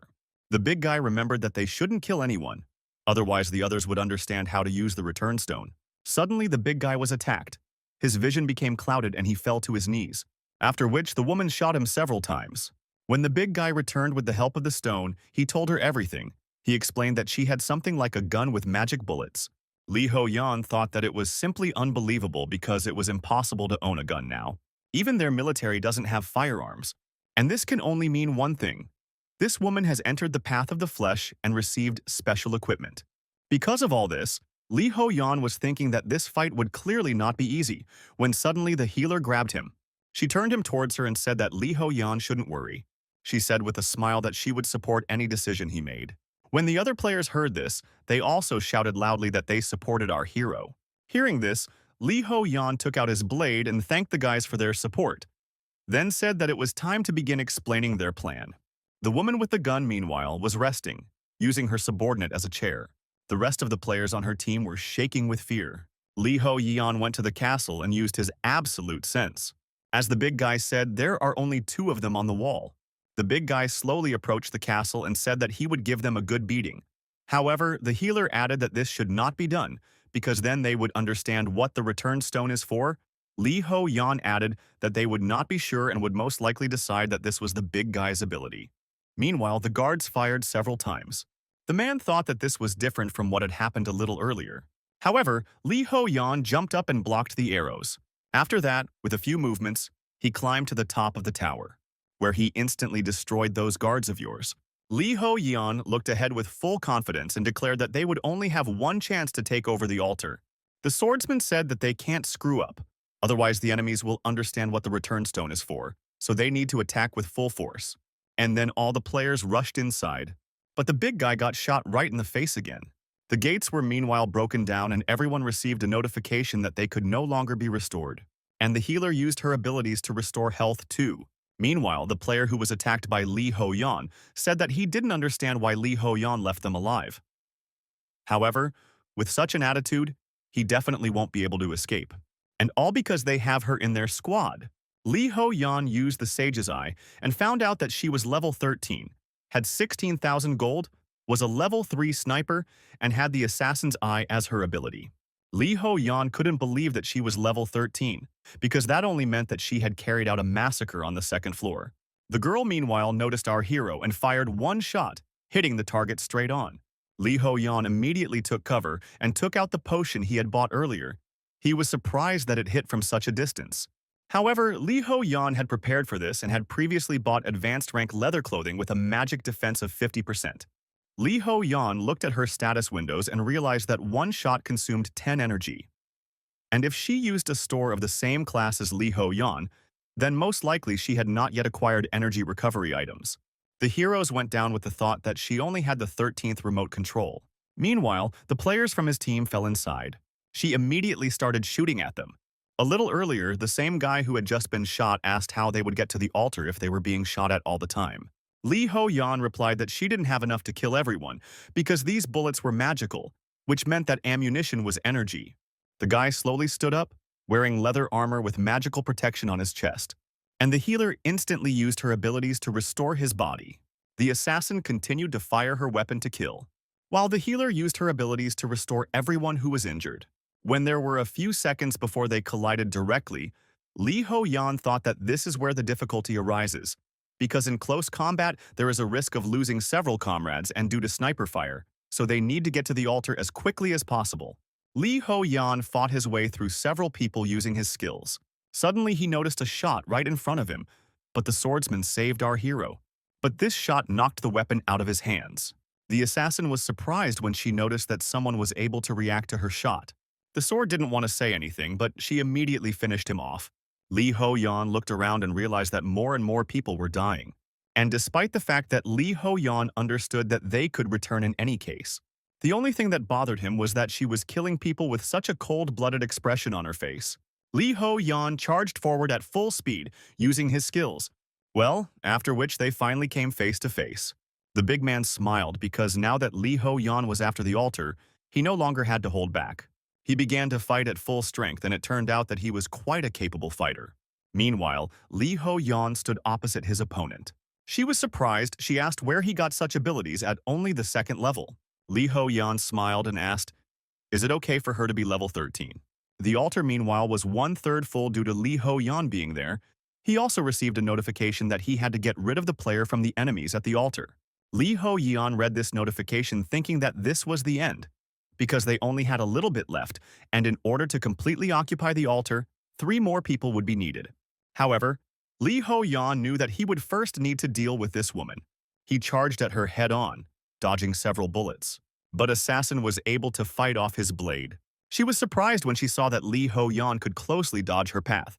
And all thanks to the fact that Lee Ho-yeon received the skill of absolute intuition. He used his thrusting attack to rush forward. However, the girl jumped at the last moment, and she fired several shots while she was right in the air. But she missed again because Lee Ho-yeon was excellent at predicting her trajectory. Seo Jun-ho, the same swordsman as Lee Ho-yeon at the end of 5th, he is one of the strongest in their team. He used to be a genius ping-pong player. In table tennis, where the outcome of a game is decided in a split second, it is not easy to keep track of a fast ball. Therefore, the higher the level of the player, the better they calculate the position, direction, and look of the opponent, and the better they can predict the trajectory of the ball. And Seo Jun-ho had a corresponding nickname, the Genius of Predictions. Thanks to him, Lee Ho-yeon was able to get a hint. After a few more seconds of fighting, Assassin finally realized that our hero's stats were higher than hers. Meanwhile, our hero's team won. The big guy walked forward saying that they needed to make it before the dead returned. The assassin heard this and asked, "Is the function of the return stone really resurrection?" Lee Ho-yeon replied that it was true. However, now it didn't matter at all. Inside, he was thinking that even if she managed to use some trick and hit him, he would be able to withstand it. Lee Ho-yeon looked straight into her eyes with complete seriousness. He was counting on letting her hit him and finishing her off for sure. The girl looked straight into our hero's eyes and said that it was too early for him to relax. After that, she spent 8,000 gold coins and raised her sniper level to level 4. Lee Ho-yeon wanted to prevent this and immediately rushed to attack, but it was too late and she had already fired several shots, with the help of which she destroyed the blade and the body of our hero. Our hero's team members simply couldn't believe that this had happened. Meanwhile, his body disappeared. The resurrection stone worked. However, the situation turned out for the better. Lee Ho-yeon certainly didn't expect her to become so strong, but at the same moment she fired, his blade pierced her heart. As she was dying, the woman asked what our hero's name was. She said that she would definitely remember his name, and as she was dying, the hero replied that his name was Lee Ho-yeon. And thus, the remaining team members were able to capture the altar. After this, a strange portal opened in front of them, where our heroes saw the group with which they fought. The tower announced that a disaster would be unleashed on the losers, and immediately a huge monster appeared. The tower also added that the targets will be players who have not made a single kill on the 3rd floor. Our heroes' team wanted to help them. However, this portal was blocked. They could only watch what was happening there. When our team returned to the lobby, the tower announced that there was only one player left alive in Area 142, so a group was being organized. Lee Ho-yeon quickly realized that the only one who managed to kill the enemy from this group was that woman, after which she appeared in front of them, and the tower summed up by declaring that a new group had formed. The woman wiped the blood from her face and said it was total crap. Lee Ho-yeon looked at her angrily, thinking that it was no wonder now. Why did he feel so uneasy? The tower did not stand on ceremony and immediately sent a new team on the 4th mission. The players walked around in surprise and wondered, is the 4th floor really a ruined city? After that, they all received a notification from the system that in 6 hours a disaster will hit the city and players must hunt monsters to find portals to escape. All portals are randomly generated, and a total of 20 portals will be created. Lee Ho-yeon read all of this, and at the end it was written that it was forbidden to transfer portals, and the time limit is 6 hours. But the players were happy because they finally got a mission to hunt monsters, because after what happened, monsters now seem like just an easy warm-up. One of the players said that with 20 portals there is no need to compete, because there are only 13 participants. The big guy immediately stepped forward and declared that he was going to destroy all the monsters that he could reach and would finally be able to level up. The healer noted that it was said that portals cannot be transmitted. This means that there is a limitation after all. The swordsman said that she was thinking correctly, because if one person opens several portals, then someone will not be able to record. After that, he also thought about the fact that there are only 20 portals and perhaps such a generous gift is just a trap. The soldier thought for a moment and said that no matter how many monsters they could kill, it was better to escape immediately after the portal opened. The swordsman raised his hands and declared that everyone must agree that as soon as the portal opens, they must stop the hunt and immediately escape from this location. Li Ho Yan looked at them with a smile because they all understood the essence of the mission at once and decided what they needed to do. And this means that they really became a team. And finally, however, among all this there was one problem. Assassin, with a dissatisfied face, said that she would not do it. After that, she turned around and started to leave, saying that she didn't need to be told what to do. All the other players looked at her angrily because she could ruin their plan. 12 hours ago, when all the players were still in the lobby, the big guy was the first to start arguing with the assassin. He shouted that without her weapon, she was nobody. However, immediately after this, I received a police report. The girl walked past him and said that he was an idiot. Li Ho Yan slowly approached her and advised her not to create problems. She was in someone else's territory. Inside, he thought that he had managed to eliminate the novice killer, but unfortunately a real one appeared. And also, surprisingly, she is good not only with her weapon but also with her fists. The girl came up close to him and said that she didn't expect that they would meet again so quickly. Li Ho Yan was surprised and asked if she really wanted to tell him something, after which he added that he didn't think that they were friends. Suddenly, Li Ho Yan felt something and immediately jumped back. The sage's status window gave a hint. It said that she wants to make our hero her main target. Also, the system wrote that its value was recognized. The guide was updated immediately after this. In the present, the big guy was already beating up monsters with all his might. And after one of them, a portal opened. The man immediately thought that this hunt was not enough for him, and he needed more experience points. He looked around and saw our hero, after which he immediately asked what Li Ho Yan was doing here. Li Ho Yan asked why the guy was so surprised. Was he planning something? The man scratched his head and said that he had nothing like that in his head, and also added that he thought that Li Ho Yan had already opened the portal. Li Ho Yan instantly realized that this guy had already opened a portal, so he asked about it directly.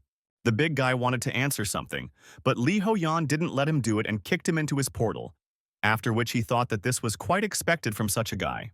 But after that, Li Ho Yan's loss was relieved because now they had one less problem, when suddenly the guide was updated again.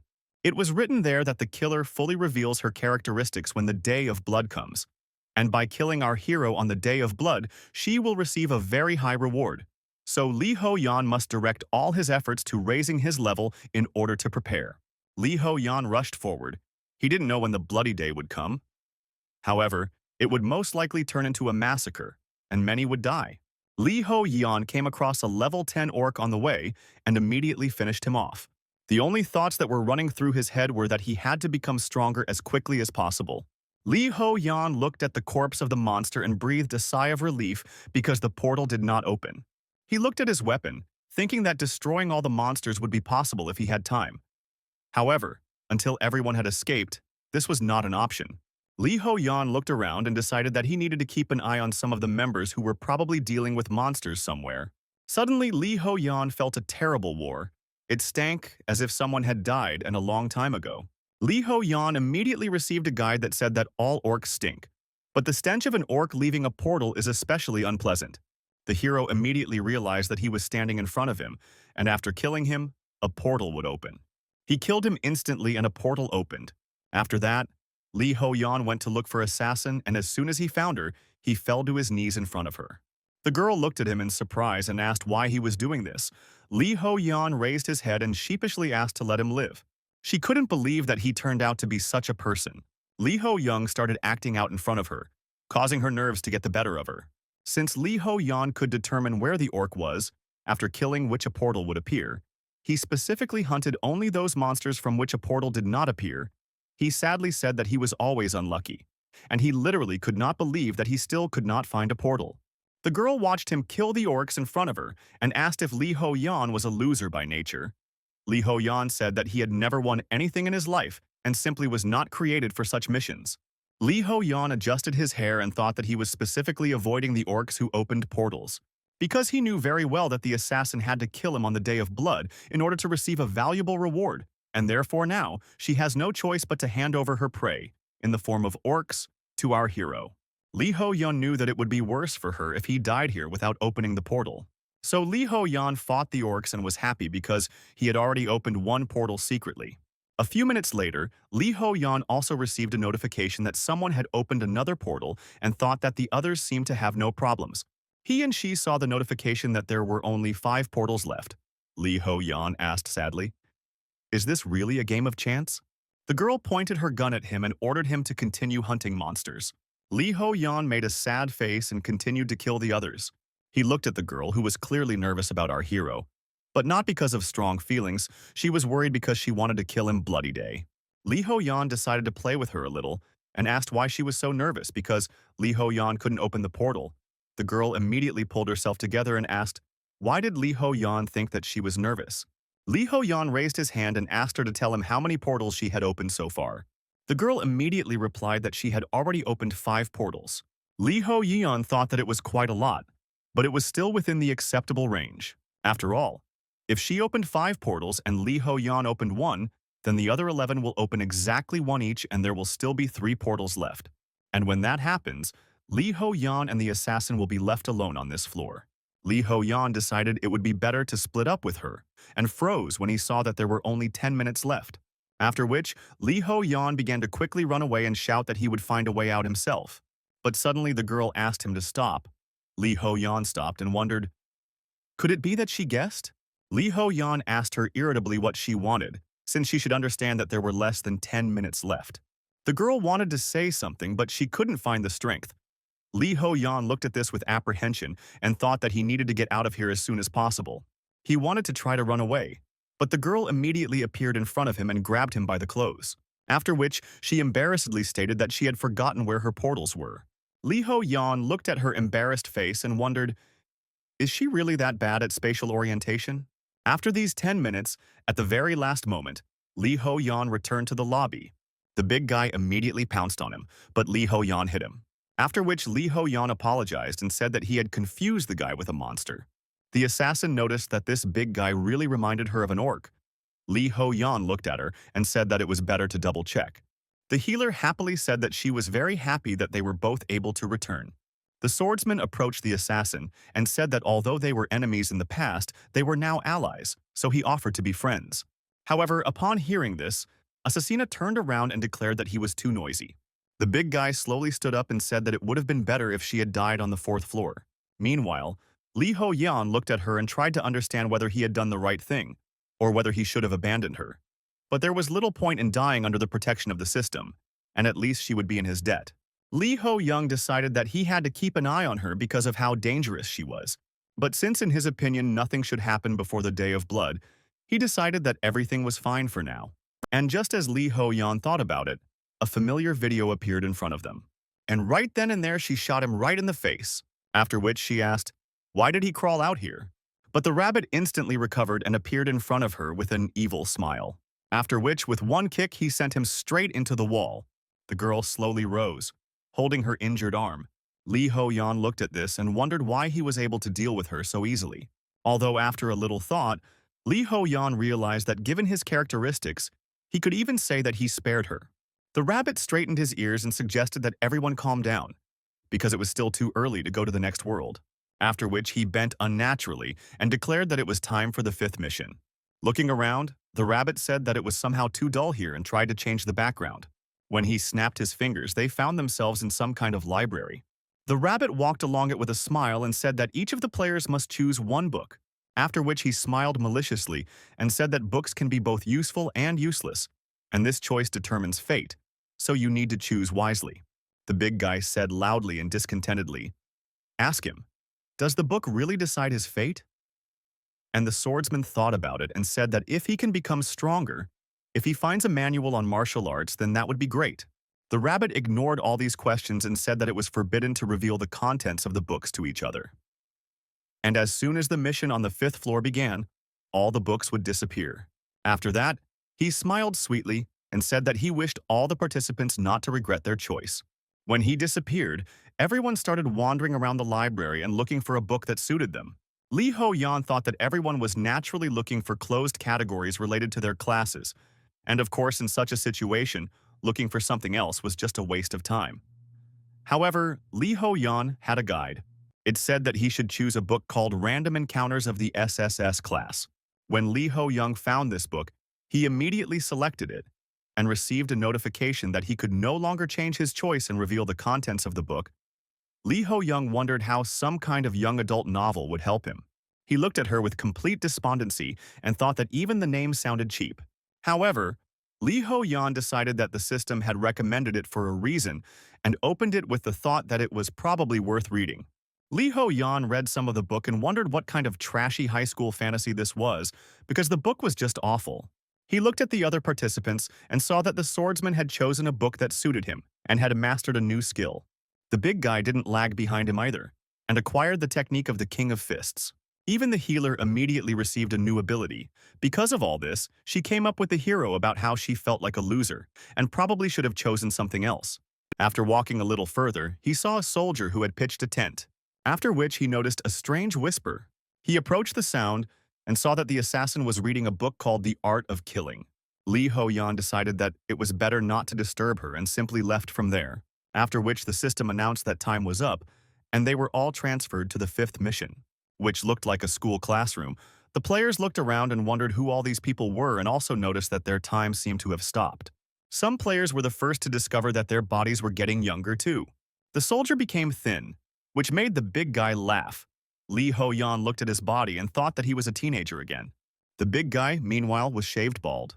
Some people noticed that Lee Ho-young didn't really change, and the healer looked even more beautiful. Lee Ho-yeon saw a strange girl and asked if she was assassin. She immediately looked angrily at our hero, broke her glasses and asked, "What is Lee Ho-yeon staring at?" After which she turned away in embarrassment, which made Lee Ho-yeon think that she looked somehow too different and decided that perhaps she had poor eyesight. Suddenly, they all heard the voice of the rabbit, who asked if the players were enjoying their rejuvenation, and added that youth is always beautiful. After a few seconds of silence, he chuckled and said that the mission on the fifth floor is a role-playing game. This place, this other dimension where people and monsters coexist. From this moment on, our heroes are cadets undergoing training at the Monster Hunter Academy. And over the next 4 days, different tasks will appear. And if they fail to complete their task, they will immediately go on a deadly mission. So you need to try to do everything possible so as not to screw up. Lee Ho-yeon pointed out the most important thing. If they fail even once, they will be sent to their deaths immediately. Lee Ho-yeon knew that the death mission was not an unpleasant place, and it would be much more difficult for an ordinary player to avoid death. Lee Ho-yeon became angry and thought that instead of that stupid book, he should have found a useful martial arts manual. Meanwhile, the rabbit announced that the memories necessary for the role-playing game were being downloaded, after which all participants of the fifth task received strange memories of the past. When it was over, Lee Ho-yeon received a notification that the memory injection had been completed. Lee Ho-yeon grabbed his head and it was quite strange because now in his head, it was as if there were 2 sets of memories at once. And his new memories were too similar to the main character from the book of Random Encounters of a Regressor that he read the day before. Finally, the rabbit announced that the assignments would be after school, so for now they should enjoy their lives. Time began to pass again, and the teacher continued to talk about how the most effective way to instantly increase energy is, of course, impulse. The swordsman moved towards our hero and said that, to his surprise, the other students also moved. Lee Ho-yeon, meanwhile, was thinking that if this was a novel, then he and his comrades were not even secondary characters. And the guy sitting in front of him is the main character from that book, which Lee Ho-yeon recently read, Oh Yoon Nam. And he is also a regressor who knows the future. Thanks to this knowledge, he will have many chance encounters and will gain enormous power. The teacher interrupted our hero's thoughts and asked if anyone could answer the question written on the board. And for the correct answer, he would give points to the store. Lee Ho-yeon looked at the protagonist, thinking that an ordinary cadet would never be able to answer. However, the protagonist wants to try. The guy raised his hand up and wanted to answer something, but he was interrupted.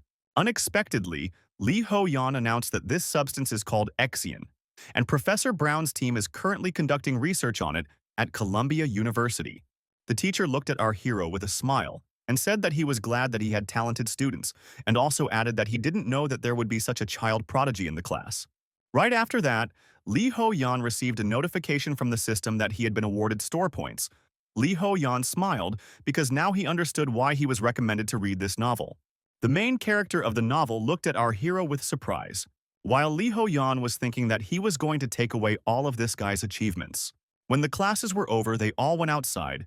the big guy approached our hero and asked how he learned about that thing in class. Lee Ho-yan replied that this knowledge came to him along with new memories. The big guy got angry and asked why our hero suddenly had such luck, to which Lee Ho-yan replied that if he was jealous, he should complain to the boss. After this, the healer thoughtfully asked when the quest would begin. Lee Ho-yan knew very well that if everything went exactly like in that novel, then probably in a few seconds. As soon as he thought about it, a system immediately appeared in front of everyone. Lee Ho-yan read what was written there. It said that it was necessary to clear the dungeon formed on the side of the B-37 building. The time limit was 60 minutes, and if you fail, there will be a deadly mission. Lee Ho-yan thought that the item that would drop from the boss would be very useful later. And of course, according to the plot, it should go to the main character. However, Lee Ho-yan decided that he would never let this imbalance be taken away. Lee Ho-yan and the others rushed towards that dungeon. They entered the orc's lair, where the main character was already standing, looking at them in surprise and asking how they even got there. He began to answer. However, instead, something happened past him at full speed. It was Lee Ho-yan who charged at the first opponent. Lee Ho-yan cut down this monster with one blow. Lee Ho-yan looked at the main character and asked, "Who said that only he can enter here?" The main character looked at the players and thought that this was very strange because even if we discard how they found this place, some questions remain. Were the cadets in his class always this strong? Especially these two. The main character thought that he would, in any case, remember someone so experienced. He summoned his spear and decided that if this continued, everything would be taken away from under his nose. The main character threw his spear and killed 3 monsters at once, after which the spear immediately returned to his hands. The players looked at it and wondered what just happened. Lee Ho-yan thought that the main character is of course MBA. However, he realized that this guy most likely wasn't going to just give away the reward, after which Lee Ho-yan exhaled and decided that they would still see who would beat whom. Lee Ho-yan looked at the timer and decided that at this pace it would not be difficult to complete the quest. But to get the reward he needed to defeat as many as possible and get the right to challenge the boss. And of course the main character is much stronger. But our hero has absolute instinct, and the monster train is his specialty. The assassin noticed how Lee Ho-yan was acting, and finally realized that she was simply fooled by a banal trick. She firmly decided that this time she would not allow our hero to fool her again. Meanwhile, Lee Ho-yan advanced further and further and killed more and more monsters. But he was quickly found by Assassin, who also entered the fight. Meanwhile, the main character easily defeated these monsters. The other players watched them and thought that these 3 were simply incredible. The healer also noticed that Lee Ho-yan was fighting more desperately than usual. She thought that Lee Ho-yan was incredibly noble because he didn't want the players to go on a death mission. They didn't know the real motives of our hero and thought that he was doing it all for them, although they voted for him simply to survive themselves. The swordsman closed his eyes because he was crying and said that this man's heart was incredibly big, after which he raised the blade high above himself and they all rushed to attack in order to do everything possible. Finally, when the orcs were destroyed, they reached the boss room. And the system announced that only the main character can challenge the boss. Lee Ho-yan seemed to look down because he tried his best, but it was not enough. Meanwhile, the main character walked forward and Lee Ho-yan tried to understand what to do in such a situation. To give up? Or is it still possible to do something? Lee Ho-yan couldn't resist and at the very last moment asked for the right to challenge the boss. The protagonist replied that this was his goal. However, Lee Ho-yan said that he had something interesting. He looked into the protagonist's eyes and asked if he wanted to know how to break the chain of regression. These words made the main character incredibly interested. Lee Ho-yan, meanwhile, looked into his eyes with a smile and thought that he couldn't just give up.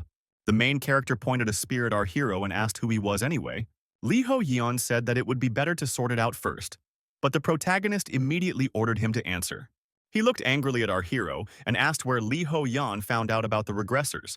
Lee Ho-yan looked him in the eye and asked, "Is this really important?" And then asked, "Isn't the regressor bored?" Adding the words about the 32-year winter. Lee Ho-yan said that he knew that the regression began in November of 1917. Every time the main character reaches the age of 32, he returns to his 17th-year-old age, very tired because of all this. Lee Ho-yan looked him straight in the eyes and said that if the protagonist lets go of the spear and lets our hero into the boss's room, he will learn how to break the chain of this regression. Lee Ho-yan knew that the protagonist dreamed of lifting the curse of infinite regression because he had dreamed of it for thousands of years, and now he had no choice but to accept this offer.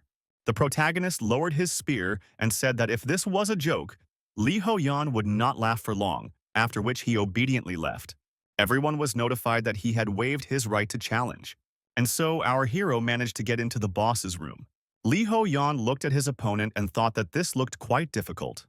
However, he quickly calmed his nerves, because even though it was a novel and there was no strategy guide in it, Lee Ho-yeon already knew how to fight.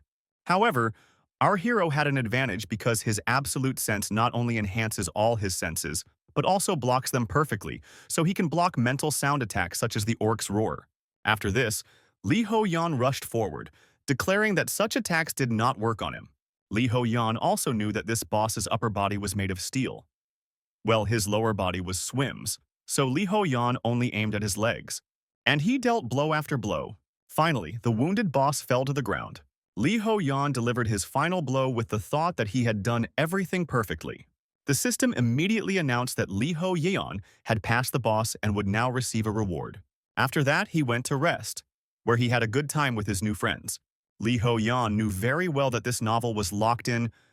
There are only two mythical items: the main character's weapons, a deceiver's item that, when thrown, guarantees that it will hit the target exactly. And the second item is the mythical ring of Nike, which Lee Ho-yeon knew that this was the same cheat item as the main character's weapon, and in the near future, it would be a reliable insurance. And now, the main character will have to move on without his ring. However, Lee Ho-yeon plans to give him the information he needs.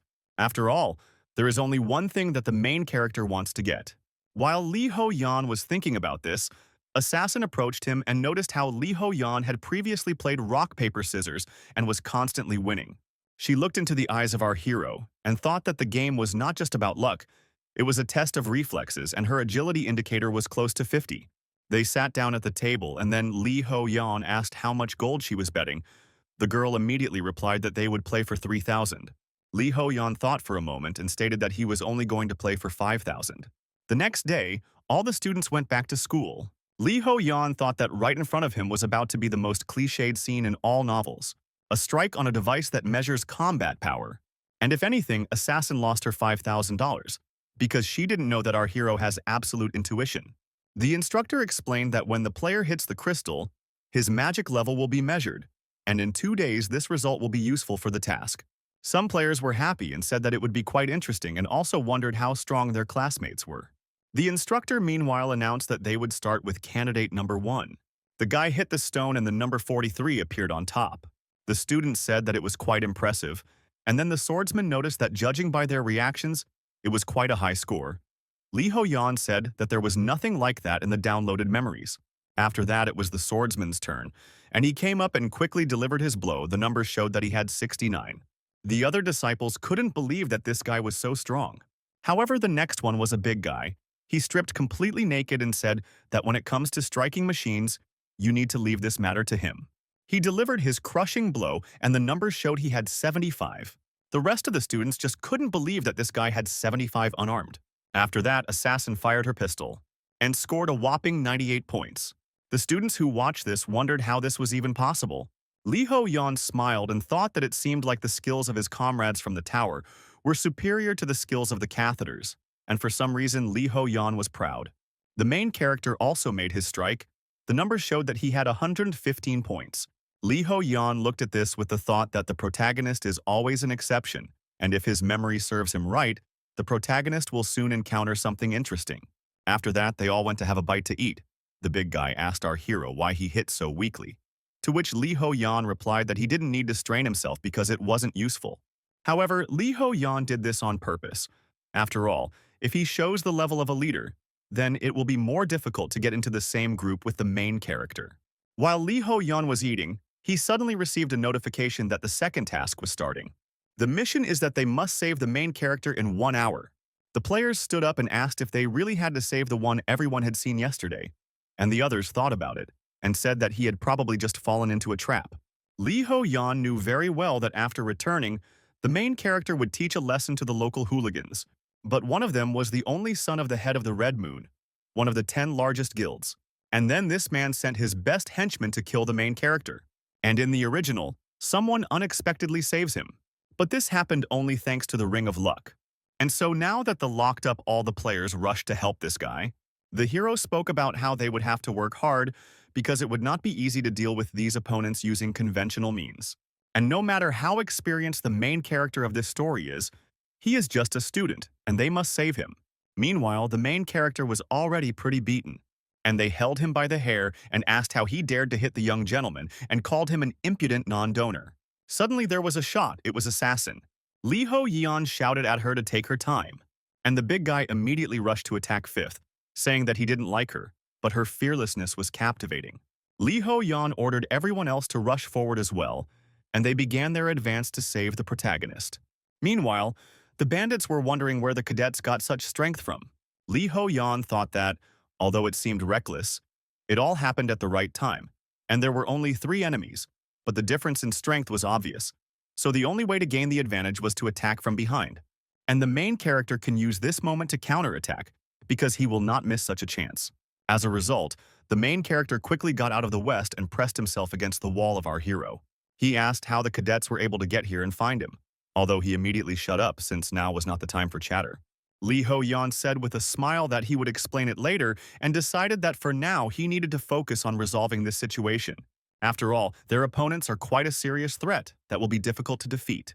The head of the Mafia squad said that the students are under the protection of the academy and do not know anything, after which he took off his glasses and rushed forward in full rage. Our heroes are faced with a force that is greater than them. Lee Ho-yeon ordered, "Open fire from the rear." He also ordered the wounded to retreat back, receive treatment, and return back to battle. The protagonist noticed that his wounds had healed. He looked at the healer and agreed with the question. Can cadets really do this? Meanwhile, Lee Ho-yeon continued to shout that the enemies were very strong. However, they could not be given an impossible task. So the moment had come when they were obliged to reveal the skills obtained from the books. The leader of the gang said that he was tired of listening to this nonsense, after which he declared that they were not so simple and a huge explosion occurred. Our heroes were able to survive this massive attack. Lee Ho-yeon thought that he and his guys had become an unrivaled team because they had bonded together when they had all completed previous missions together. However, the experience of these guys is on a completely different level. Together they form a trinity, but if even one is destroyed, the rest will crumble. But how can this be done? Lee Ho-yeon wondered. After all, these guys are like an iron door without a single crack. The healer continued to treat the wounded with her skills. And then one of the bandits said that for children, these guys are very persistent, and added that the hunters of this country have a future. The guy with white hair said that they shouldn't hesitate because if they talk too much, they will be in danger. However, one of them could not stand it. He declared that all this was infuriating him and rushed to the attack. He wanted to finish off the healer with one blow to get rid of such an annoying problem. But then he received a spear from the main character right in the stomach. The man looked back and wondered what just happened because he was sure that he had inflicted enough injuries on the main character. As soon as this happened, Lee Ho-yeon realized that this was the very chance for the Fifth when they could win. After all, a gap had formed in the massive iron door. Lee Ho-yeon sensed this. They began to get nervous due to the unexpected delays. And Lee Ho-yeon knows very well the reason for their concern. The 3 of them came together again and rushed to attack. Suddenly they heard someone's voice and instantly stopped. Lee Ho-yeon smiled slightly and said that Chief Park must be furious right now. After that, he looked at them with a smile and added that this guy was very hot-tempered. The bandits couldn't believe what Lee Ho-yeon was saying and immediately asked how he knew about their boss. Lee Ho-yeon continued to say that countless subordinates had already died, all because of his lack of restraint. Because these guys stopped, the main character decided that this was the decisive moment and pierced the main one with his spear, after which the assassin shot him. And Lee Ho-yeon dealt the finishing blow. The leader of this squad was defeated. The other members could not believe it. Lee Ho-yeon and the protagonist began to slowly approach them. However, they did not pay attention to this. One of them laughed and said that it was time to stop there. But if they return like this, the chairman will be furious. But now it is clear that this country has hunters who will have a future, so they do not regret anything. Right after that, they said goodbye and seemed to evaporate. And our heroes received a notification that they had completed the quest. Lee Ho-yeon would be relieved because there were only 2 minutes left and it was pretty close to failure. Suddenly, the main character looked at our hero and asked, "Did the guy really know what would happen today?" Lee Ho-yeon asked him to at least thank him for saving him. The main character turned away in embarrassment and whispered something. but Lee Ho-yeon made a strange face and said that he had trouble hearing. And then the main character repeated loudly, and Lee Ho-yeon looked at it with a smile. After all, now the most countless changes have occurred in the life of the main character, and this did not happen in his previous sessions. After that, Lee Ho-yeon turned around and left, saying that one must be careful because this regression is more dangerous than the previous ones. But the protagonist stopped the guy and asked, "Is Lee Ho-young also a regressor?" Lee Ho-young adjusted his hair and replied that he was more than that. But suddenly, the main character grabbed him by the shoulder and demanded an explanation of how to get rid of the curse of regression. The next day, the teacher announced that he would now announce the team for tomorrow's training in the dungeon. In the fourth team, the leader will be Oh Yoon-nam. And in the same team, Lee Ho-yeon Lee Ho-yeon looked at his ring and thought that it was only thanks to him. After all, in order to get the best reward, Lee Ho-yeon had to get into this guy's group. But it's too early to rejoice because soon everything will not be so fun. After class, the main character approached our hero and asked if he knew that in the dungeon where they would train, everything would go wrong. Lee Ho-yeon nodded, and then the protagonist said that events related to disasters are not something surprising, but for them to happen at the same time is simply nonsense. The protagonist looked down sadly and said that he had fought every time. But he couldn't find the reason, but if Lee Ho-yeon knew something, he should tell her about it. The main character was screaming that Lee Ho-yeon was something more than a regression, and he must definitely know something. Lee Ho-yeon knew that according to the plot of the novel, accidents happen in 3 teams, and only the team to which the main character belongs manages to escape. However, the reason and other details of the plot are not even mentioned in the novel. Lee Ho-yeon looked down sadly and apologized, saying that he also didn't know everything that was going on here. And then the main character grabbed our hero by the clothes and declared that even if the event was decided, they should try to change at least something. Lee Ho-yeon tried and stated that he really doesn't know why this is happening, but the hero inside was thinking that the author didn't reveal his hints in any way, and everything ended ambiguously because of which there is no clear answer. Assassin noticed these sounds and came over to see what was going on. And I saw a rather strange picture in front of me. She immediately turned around and apologized for taking the wrong turn. Our heroes began to make excuses and say that it was not what she thought. The next day, they all went forward together into 3 different dungeons. Lee Ho-yeon and the protagonist entered the dungeon at the same time along with their team. Lee Ho-yeon immediately received the task that he must clear this dungeon. Lee Ho-yeon also thought sadly that after yesterday, Assassin literally hated him, and he needed to solve the problems of the disaster in the dungeon, and he was oppressed by this strange misunderstanding. The main character looked at his team members and suggested that they split up and explore the dungeon. If they find anything, they should call the others via the communicator. Lee Ho-yeon went forward and thought that the disaster would happen in the 4th, 9th, and 20th in the team, and Lee Ho-yeon is in the 4th. In the 9th, there is a healer and an assassin. Well, there is a big guy in the 20th team. Lee Ho-yeon decided that Team 9 would most likely be fine due to their healing abilities. And besides, it cannot be that the star blessed by the tower perished on the 5th floor. Well, the 20th team will clearly cause problems. While Lee Ho-yeon was thinking about this, he was surrounded by monsters. Lee Ho-yeon decided that for now, he should focus on the current situation. Suddenly, behind him, he noticed a boy who was crying. Lee Ho-yeon scanned him and found out that his name was Ko Yeon-hoo, and he was a researcher and for some reason he was acting too strangely for this novel. The guy wiped away his tears saying that he didn't have the courage to talk to our hero. However, he should have done it a long time ago. Boy wiped away his tears, but they kept flowing as he apologized. Lee Ho-yeon thought that he seemed rather soft, so Lee Ho-yeon grabbed his shoulders. And looking into his eyes, he said that the guy should not apologize, and if such a situation happens again, he should do the same. After all, that time they found themselves in a serious situation. And they can die at any moment, and with such a character they definitely won't survive. Lee Ho-yeon looked into the eyes of this boy and shouted that the first thing he should think about was his own existence. After this speech, Lee Ho-yeon patted him on the head and asked him not to feel guilty. All these words made the guy cheer up and he called our hero cool. Lee Ho-yeon immediately turned away and said that this was unnecessary. However, the guy didn't calm down and asked, "Was Lee Ho-yeon really this amazing before the apocalypse?" As soon as Lee Ho-yeon heard this, he immediately stopped. After all, before the apocalypse, Lee Ho-yeon was first in an orphanage, and all he did was call out and fight discrimination. And when he was about 20, Lee Ho-yeon was an ordinary office worker, barely making ends meet. And only in the tower, Lee Ho-yeon became somehow special by chance. And if it weren't for all this, Lee Ho-young wouldn't have lived to see this moment. Thinking about all this, Lee Ho-yeon wondered who he was to teach someone. Suddenly, this guy asked what Lee Ho-yeon was thinking about.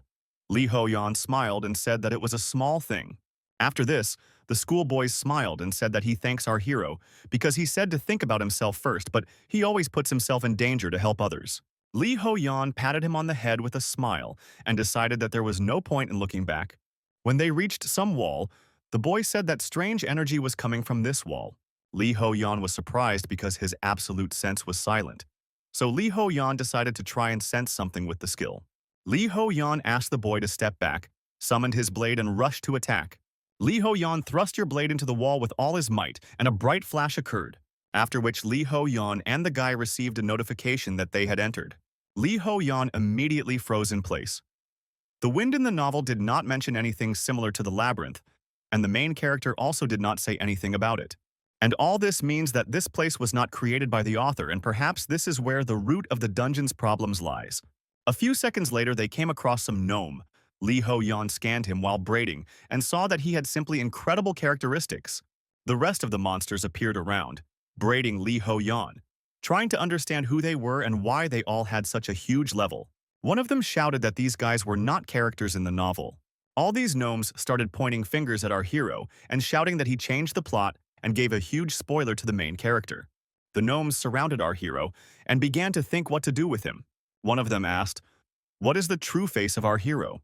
Lee Ho-yeon covered his privates just in case and said that he was just a person who read this story. The second dwarf asked if Lee Ho-yeon had simply opened his eyes and found himself in this novel. Lee Ho-yeon replied that that was exactly what happened. The gnomes began to discuss the fact that this did not look like a lie. Lee Ho-yeon finally couldn't take it anymore and asked who they were. The leader came out among them and declared that they were trying to patch up the holes in this trash novel, and they were elves workers. Lee Ho-yeon said with a smile that they have a hard job, and there really are a lot of things that need to be fixed in this novel. After these words, the dwarves burst into tears. They asked if Lee Ho-yeon really understood how valuable their work was, and the second dwarf said that at first glance it was clear that this novel was trash. Lee Ho-yeon sighed and said that, of course it was, and it was incredibly difficult to master it to the end. One of the gnomes became embarrassed, wiped away a tear, and said that initially he thought of razing our hero to the ground. However, now he will simply erase his memories and let him go. Lee Ho-yeon was horrified that they would say such things with such a kind face. After that, one of the dwarves pointed his palm at our hero. However, Lee Ho-yeon knew that if the memories disappeared, then Lee Ho-yeon would also forget the labyrinth, which meant that everything he did was pointless. Lee Ho-yeon tried to think of something and shouted that there was a big plot hole on the third floor. The dwarves stopped, and Lee Ho-yeon was thinking that even if this novel was trash, he could be sure that there was something to learn from it. Lee Ho-yeon looked at the frozen dwarves with a smile and said that he could tell them a way to subdue this. Lee Ho-yeon was thinking inside that the main character of this novel is able to succeed in any situation, and this can be turned to his advantage. After this, our heroes returned to the world of the novel. The guy looked at our hero's face and asked what happened. Was he really tortured there? Lee Ho-yeon, meanwhile, in his head, recalled what just happened. He said that he could help find a way to fix this plot hole, which made the main gnome think. Because if he left everything as it was, it would be a disaster, and Roman would tarnish his reputation. After some thought, the dwarf said they could try it. Lee Ho-yeon raised his hand and said that we need to connect the 3 dungeons that go crazy at the same time. One of the workers said that this was a great idea. After all, if they combined 3 dungeons into one, then the situation with monsters would be quite natural. The second dwarf stated that if the dungeon becomes so huge, then the rewards for completing it should also increase. The gnomes surrounded our hero and said that this is the cause of the law of consequence that cannot be broken. Lee Ho-yeon thought that if the main character received too big a reward, the plot might get confusing. Lee Ho-yeon thought for a moment and stated that he could receive the award instead of the main character. Lee Ho-yeon looked at his lucky ring and thought that the rest was up to him. Suddenly, Lee Ho-yeon heard words about how it would be easier to erase the memory and figure it out ourselves. One of the dwarves rushed to the attack and stated that it would create big problems if a minor character stood out like that. Lee Ho-yeon screamed loudly, but it was too late. Meanwhile, the guy was beating our hero and trying to make him wake up. He took out the hammer he had stolen from the elves and asked what they had done to our hero. Lee Ho-yeon replied that he was already fine and asked them to stop beating him. The guy, with tears in his eyes, said that he was incredibly happy that Lee Ho-yeon had woken up. After that, they got ready and moved on. The boy apologized for beating up our hero because he thought that Lee Ho-yeon had lost his memory. Meanwhile, Lee Ho-yeon was thinking that he was lucky that the mission on the 5th floor was limited in time. And at the very last moment, how long we wanted to erase the memory of our hero. Lee Ho-yeon said that he would disappear tomorrow anyway. As soon as Lee Ho-yeon said this, the dwarf realized that there was no need to erase the memory of someone who would disappear anyway. While Lee Ho-yeon was thinking about this, he noticed a hammer in the guy's hands and asked what it was. The boy replied that these gnomes were so busy with our heroes that they didn't notice how he took it. Lee Ho-yeon immediately analyzed it with his sage ability and found out that it was a unique class dwarf repair hammer that could repair damaged items and increase the success rate when upgrading items lasting for 24 hours. Lee Ho-yeon picked it up and said it was just an amazing item, after which Lee Ho-yeon thought that this guy was not as weak as he seemed. However, in any case, this is not the main thing now, because between our hero and the dwarves, a contract was concluded, due to which Lee Ho-yeon received a hidden mission. To complete the repair of the world of the novel, Lee Ho-yeon will have to secretly achieve the highest merits in the strategy of dungeons for an unknown reward. Lee Ho-yeon must change the plot. However, he must act covertly so as not to create even more plot holes. However, if Lee Ho-yeon succeeds, he will receive a special reward. While Lee Ho-yeon was thinking about this, the ground beneath his feet began to shake. Lee Ho-yeon realized that madness was beginning. All players received a notification that due to an unknown energy, the dungeon went berserk. Especially strong monsters began to appear, and 3 dungeons were merged. The guy looked around and tried to understand what was happening. Could it be that the dungeons had merged? Lee Ho-yeon stepped forward and said that from now on, everyone should be on guard. After which he gave the order to go to the northeast and find the main character, and also added that with his surveillance skills, he would be able to avoid dangerous monsters and safely reach the place. The guy wanted to say something, but Lee Ho-yeon thought that he was braver than he seemed, and that he didn't have to worry about the main character either. The remaining cadets and players had already encountered new monsters. They tried to understand why these creatures suddenly began to spit poison and why they were so strong. One of them noticed that they had probably awakened because of the disaster in the dungeon. However, they all thanked the healer because if it weren't for her, they would all already be dead. An assassin also appeared among them. She said that they needed to be more careful in order to survive here. Lee Ho-yeon was nearby when he heard the gunshots. He quickly realized that this was the same dungeon where the main character's team is located, and they have an advantage over the poisonous creatures that pose a great threat to the rest of the students. Despite all this, Lee Ho-yeon had to remain in the shadows, so he couldn't help openly. Lee Ho-yeon ran forward at full speed and killed monsters with the thought that they just had to clear the dungeon as quickly as possible. After some time, Lee Ho-yeon noticed with his absolute sense that he was approaching the boss. And after a few minutes, Lee Ho-yeon finally found him. In front of him was a huge Scorpion King. The Scorpion King immediately attacked, but Lee Ho-yeon dodged it. You still have a few minutes of fighting. Lee Ho-yeon realized that it was impossible to get close to him at all, because he was releasing too much poison.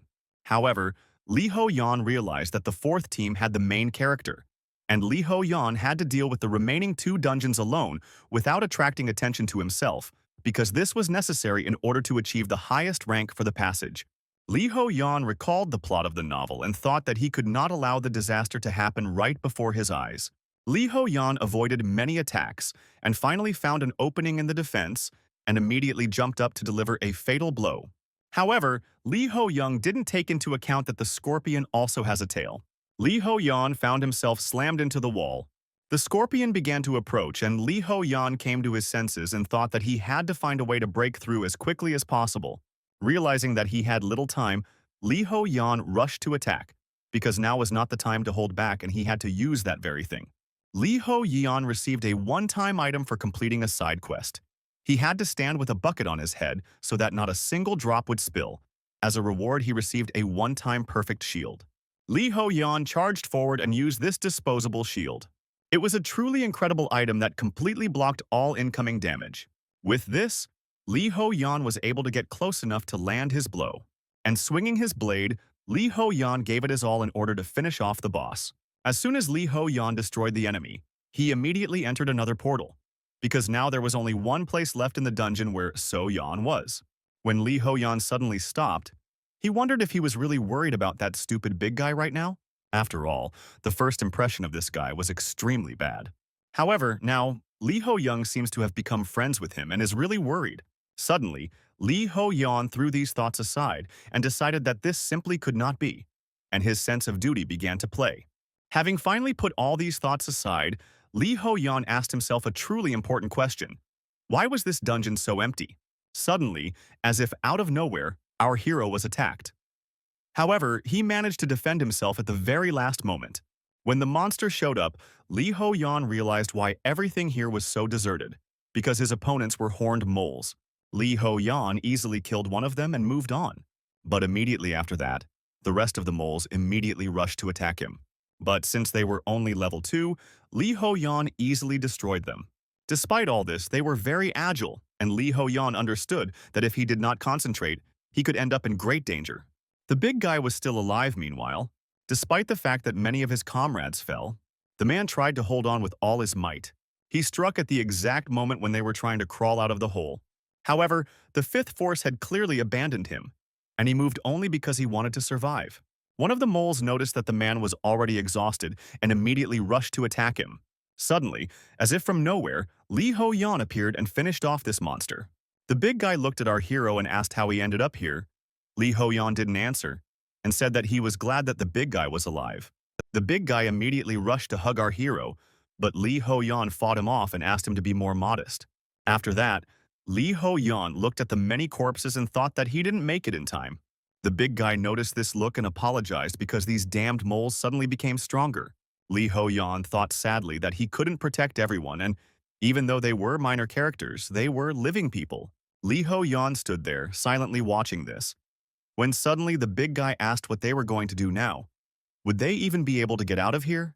An especially large mole attacked them from underground, and Lee Ho-yeon immediately finished it off with one blow. And he said that the boss was next on their schedule. A few days after this incident, the headmaster of the academy gathered all the students. He offered his deepest apologies regarding the incident. No amount of compensation could console the grieving hearts of those who lost a family member. However, despite all this, he stated that the academy would provide maximum compensation. Lee Ho-young and the protagonist still haven't said a word to each other.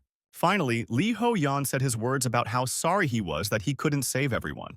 The main character said that there was no point in dwelling on this, because even despite his countless regressions, he still couldn't stop the rampage in the dungeon. However, despite all this, Lee Ho-yeon was able to save many cadets who would normally have been dead by this time. The protagonist looked at our hero and said that he recognized that he was something more than an ordinary regressor. After this, the main character gave him the handkerchief and said that he would continue to turn to our hero for advice from time to time, after which they finally said goodbye. Lee Ho-young wiped his wet hair and said that unfortunately, tomorrow's Lee Ho-young will no longer be the real Lee Ho-young in this world. After all, it was time to return to the tower. Just as the protagonist of this story, at the age of 32, returns back, Lee Ho-young will return and climb to the next floor to the top of the tower. Lee Ho-yeon understood that he was now surrounded by people who trusted him, which meant that they had to create their happy ending themselves. All players headed towards the exit of the park, when suddenly they received a notification that they had completed the task on the 5th floor and were returning to the lobby. The players returned to their real bodies and were happy to be alive again. One of them joked that he now looked quite old. Meanwhile, Lee Ho-yeon couldn't get enough of the joy, because what wasn't in the store turned out to be a reward for the quest on the 5th floor. Now he was holding the sphere of an average swordsman in his hands. Lee Ho-yeon thought that the difference in levels was simply huge, and now I wonder how strong the maximum level will be. However, this is not the end yet. Lee Ho-yeon was supposed to receive a reward for the hidden mission for taking first place on merit. Lee Ho-yeon looked at his second reward with a smile. He would have an additional class slot in his hands, after which Lee Ho-yeon ironically noted that he now had a part-time job. But for the first time in his life, Lee Ho-young is truly happy about this event. Lee Ho-yeon immediately used it and received a new subclass. The system started randomly selecting a subclass. Lee Ho-yeon was impatient. He saw that all the subclasses that the system listed even sounded really cool, something like Shadow Lord or God of Coins. But instead of all this, Lee Ho-yeon received the Beast Tamer subclass. Lee Ho-yeon looked at his system and tried to understand why he got this instead of everything else. When Li Ho-yan suddenly realized why this happened a few years ago, he was walking home as usual. However, someone followed him. Li Ho-yan looked at this creature and asked him to stop following him, because he can't take care of anyone. However, Kitty looked at our hero with sweet eyes and was not going to leave. Because of this, Li Ho-yan couldn't stand it and started running away from him. Now, Li Ho-yan thought back to this and thought that he was experiencing financial difficulties at the time, so he had to ignore the cat. However, now he thinks that working as a beast tamer might not be so bad. While Li Ho-yan was thinking about this, he received a beast taming manual from the status of a sage.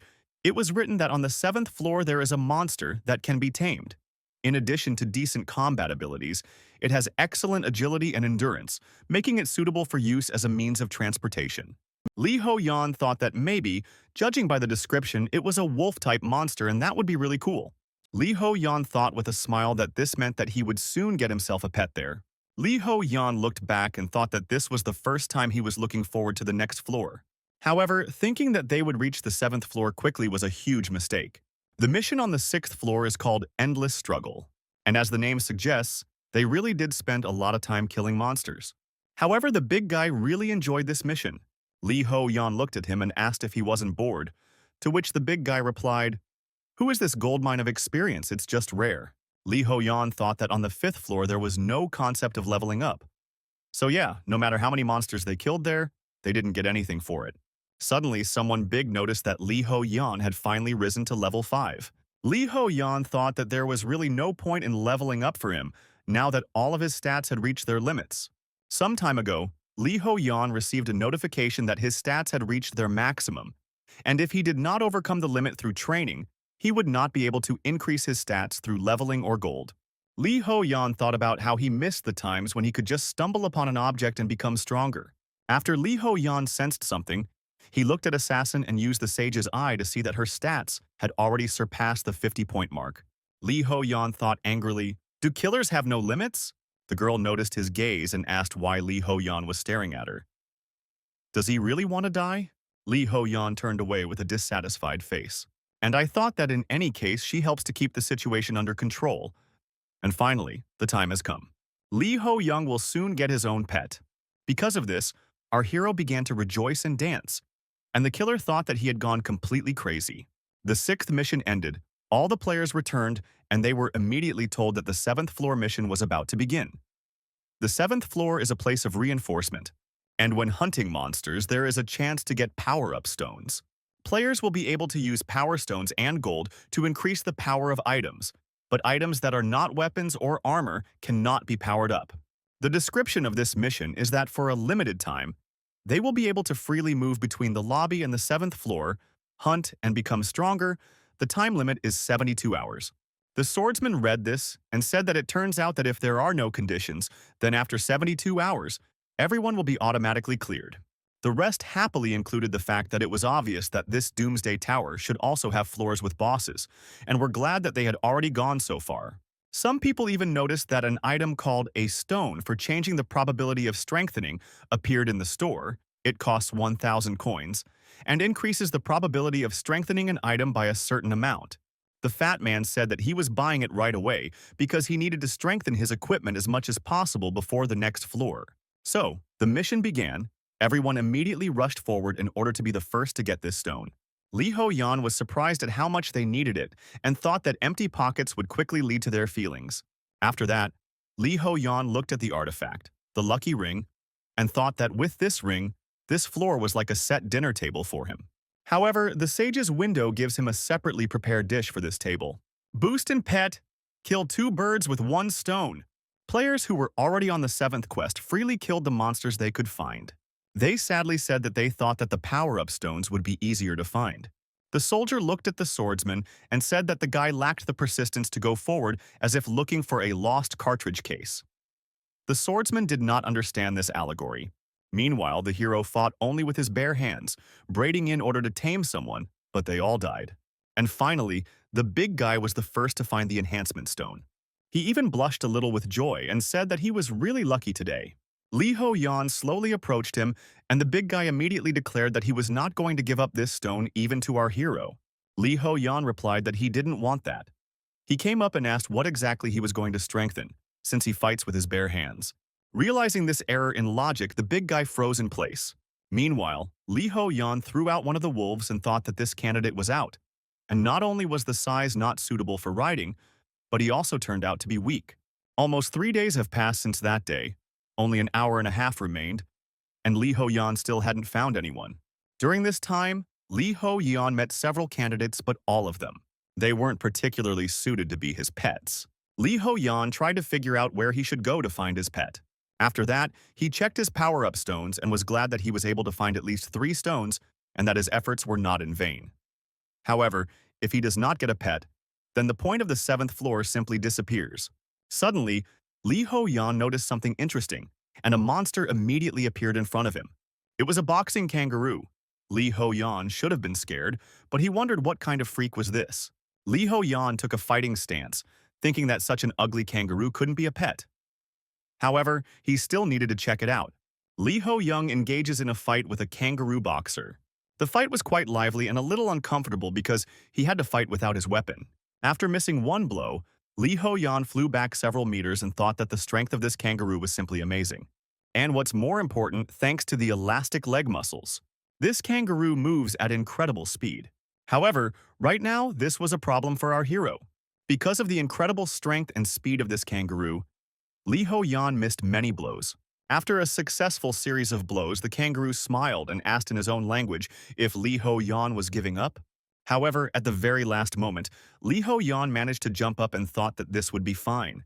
Lee Ho-yeon jumped on his neck and grabbed him by the ears, after which he dealt several blows, causing the kangaroo to fall to its knees. And Lee Ho-yeon received a notification that he had become the owner of the kangaroo and must choose a name for it. Lee Ho-yeon decided not to bother and just call him Kangaroo Ken. When the kangaroo heard his new name, he smiled and was a little embarrassed. After that, Lee Ho-yeon tried to sit on his new pet. However, everything was illuminated by a bright flash. When she passed, the kangaroo changed a little. Lee Ho-yeon was surprised at how cute he was. And after some time, the tower announced that the time limit had passed, and the tasks on the 7th floor could be considered completed. All players returned to the lobby and approached the bizarre monster. They wondered what this cute little boxer kangaroo was. Lee Ho-yeon stood next to them and asked him to greet his new friends. The swordsman looked at this and wondered what was going on here. Lee Ho-yeon said with a smile that it just so happened that he now had a subclass of beast tamer and he found this kangaroo. The swordsman adjusted his hair and said that it turned out quite well, but his tone was rather tense.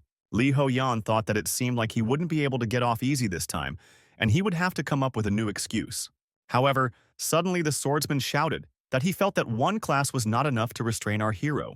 Suddenly, everyone started applauding and saying that 2 classes are a given for a hero like Lee Ho-yeon. They looked at the cute kangaroo with a smile and greeted him. Meanwhile, the kangaroo was a little puzzled by what was happening. After that, Lee Ho-yeon took him on his shoulder and asked, "Has everyone received their new improved equipment?" Because of which a silent silence appeared in the air. Lee Ho-yeon thought that, as expected, everything did not go so smoothly and thought that he had a premonition that something like this could happen. Meanwhile, the adventurer smiled and showed off his new leather adventurer's backpack, which was now high class. Lee Ho-yeon also remembered that this guy had brought a hammer with a chance to improve bonus. Lee Ho-yeon remembered that he had recently read a guide about improvements and realized that it turned out that this guy was able to improve it 3 times. Lee Ho-yeon praised him and said that this guy is more capable than he seems. Meanwhile, the Selnitsa looked into the eyes of our hero and asked, "Has he really not improved anything?" After which Lee Ho-yeon smiled and took out your blade, showing everyone that his treasure was now unique. Also, everyone saw that now our hero also has armor of a unique class. A unique class is the rarest. Although they began to rejoice and say that they did not expect less from him, the killer looked at all this with a dissatisfied face, because she received 0 improvement stones. At that moment, the players had no idea what was waiting for them ahead. They continued to rejoice, but suddenly the light went out. A rabbit appeared in front of them and said that it seemed like the players had relaxed too much. Everyone immediately fell silent. The rabbit came up to them and said that he had prepared a small show for them to dispel boredom. Lee Ho-yeon immediately thought that nothing good should be expected from him. The rabbit, meanwhile, said with a smile that the next performance would be exciting. He crossed his arms and asked if they had ever had a situation where they looked at someone and thought that it would be cool if the abilities of other people belonged to them. After that, the light appeared again, but this time it was red. In order to fulfill this wish, he organized something interesting. Other people immediately appeared in front of our players. Meanwhile, the rabbit with a crazy face shouted that they could enjoy their new abilities, and everyone received a notification from the system about an event in which they had to kill players from other zones, and as a reward, they would receive random abilities of the killed player. Li Ho Yan looked at this and thought that he knew that after the calm, there would be a storm. He looked ahead, thinking that he didn't know who these people were. But if they were normal, they would want to avoid a kill or be killed situation, and they should probably come to an agreement. Suddenly, Li Ho Yan noticed out of the corner of his left eye that the killer had already raised her weapon. The other players immediately tensed up and summoned their weapons. Li Ho Yan yelled at her to stop and not do anything. Looking at her now, Li Ho Yan thought that there was still a drop of humanity left in her. However, now, it was obvious that she was a murderer. A level 25 man with a mustache and a huge axe asked if he should regard a pointed gun as a declaration of war. Meanwhile, Li Ho Yan was trying to figure out if they had to kill each other in the end. Obeying the tower's plan? The rabbit meanwhile giggled and wished everyone good luck, after which he snapped his fingers and all the players either ported over. Li Ho Yan opened his eyes and found himself on a bed. The same thing happened to the others. A system appeared in front of them that said that the players who received this message must go to another room within 10 seconds, otherwise they will die. Li Ho Yan immediately rushed forward to the other room. He entered it and closed the doors, seeing another player in front of him. It was that same mustachioed man. He invited our friend to sit down. Li Ho Yan immediately used the analysis and saw that it was cool, Commander. The notification that players will die if they don't move to another room within 10 seconds is simply a tower trick to provoke conflicts between players.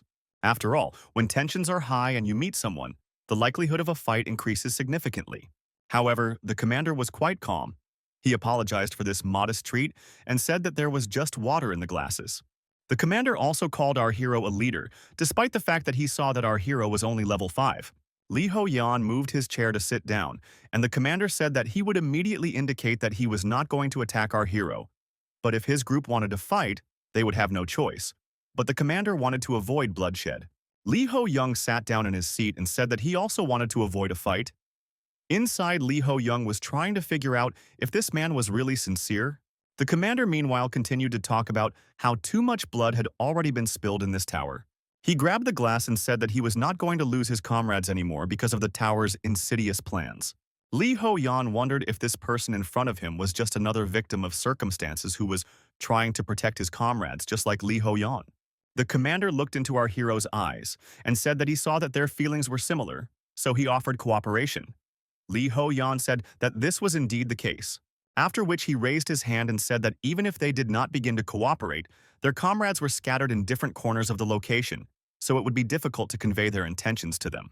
Li Ho Yan thought that if this man was the one, the only way to resolve the situation was to use the skill he possessed. The man said that he has one way, he has telepathy.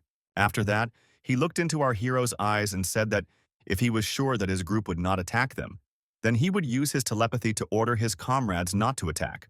Li Ho Yan was surprised to reveal such a rare skill to someone who might well desire it again. This is quite a strong move. After that, Li Ho Yan stood up and thought that there was no other way out, because if they wanted to complete this mission without casualties, they needed to come to some kind of agreement. Li Ho Yan stated that his group is quite peaceful, so he can guarantee that they will not launch an attack unless the other side attacks first. However, the group includes one person who is quite controversial. The commander stated that he understood who Li Ho Yan was talking about. Li Ho Yan gripped the handrail of the chair and said with a heavy voice that he couldn't control her, after which he said with full confidence that if she starts causing trouble, he will deal with her. The commander said that he was glad to hear this, and immediately added that in this case, he trusted our hero and passed the message on to all his men. After that, Li Ho Yan went to another room when this time it was empty. Li Ho Yan looked at his ring and thought that in any case, he had successfully negotiated with the other leader, and now all he has to do is find the killer in order to avoid trouble. When Li Ho Yan was doing a quest on the 7th floor, his gold reserve exceeded $50,000, and he bought a random box around the upgraded shop on the 5th floor. And thanks to the ring, the skill that our hero needed immediately appeared just in time. Li Ho Yan has received a mini-map that allows you to see the location map and players. Li Ho Yan analyzed the situation. It's a small 5-story hotel. Unfortunately, everything is fine for now, and the killer is on the 5th floor in room 505. Li Ho Yan noticed that for some reason there were two players in the same room. Although this was not necessary, he immediately rushed forward and opened the door to this room and saw a big guy in front of him, who just killed a man. Li Ho Yan froze. After that, Li Ho Yan immediately signed up and declared that the big guy was a scoundrel. He looked him straight in the eyes and asked what he was doing. After all, they had spent so much effort on the negotiations. The big guy said that he didn't understand what Li Ho Yan was talking about and added that this guy was the first to attack him. Unexpectedly, Li Ho Yan received information that the killer has eyes that can see the number of murders of another person. Li Ho Yan read this information and wondered if this was the explanation for the assassin's eye. Suddenly, Li Ho Yan realized something. At that moment, she looked at the group of players so angrily just because she saw the kill counter. The big guy, meanwhile, shouted that he was telling the truth and asked, "Doesn't his brother believe him?" Li Ho Yan ignored the question. He was thinking about the commander, and he knew that now the puzzle was complete. Li Ho Yan immediately determined where the commander was and entered his room. The commander said with a smile that Li Ho Yan could sit down. However, instead, Li Ho Yan took out his blade and stated that he knew it wasn't that simple. He ordered them to stop pretending and declare their true nature. After these words, the commanders laughed in a nasty, creaky voice. After which the commander licked his lips and said that our hero really has an interesting ability and he almost wants to kill him and take it. Our hero's hands were reflecting from anger. This commander had been hiding his real face all this time. Li Ho Yan pointed his blade at the commander and asked where he got so much greed to order others to kill. Because if he killed himself, he would receive much more power. The commander threw a glass of wine at our hero, but Li Ho Yan was able to cut it down on the move. But the next time Li Ho Yan blinked, other people immediately appeared in front of him. The commander took out his huge axe and declared that because of his class, he becomes stronger when his men become stronger. After which he seemed to declare that Li Ho Yan would not be able to deal with him and his army alone. Then suddenly, out of nowhere, Ken appeared. He stopped the commander's axe and Li Ho Yan blocked attacks from the others. The commander looked at all this and wondered what kind of ugly kangaroo this was.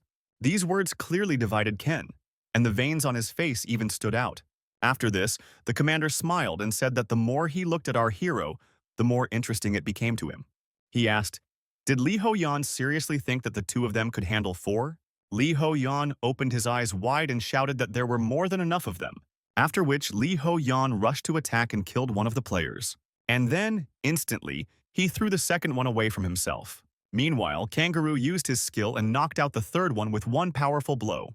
In his own language, he said that these fighters were simply worthless. Now that Li Ho Yan was left with his pet against the commander, the situation had changed quite a bit. The commander looked at this and could not believe that Li Ho Yan was able to defeat his army so easily.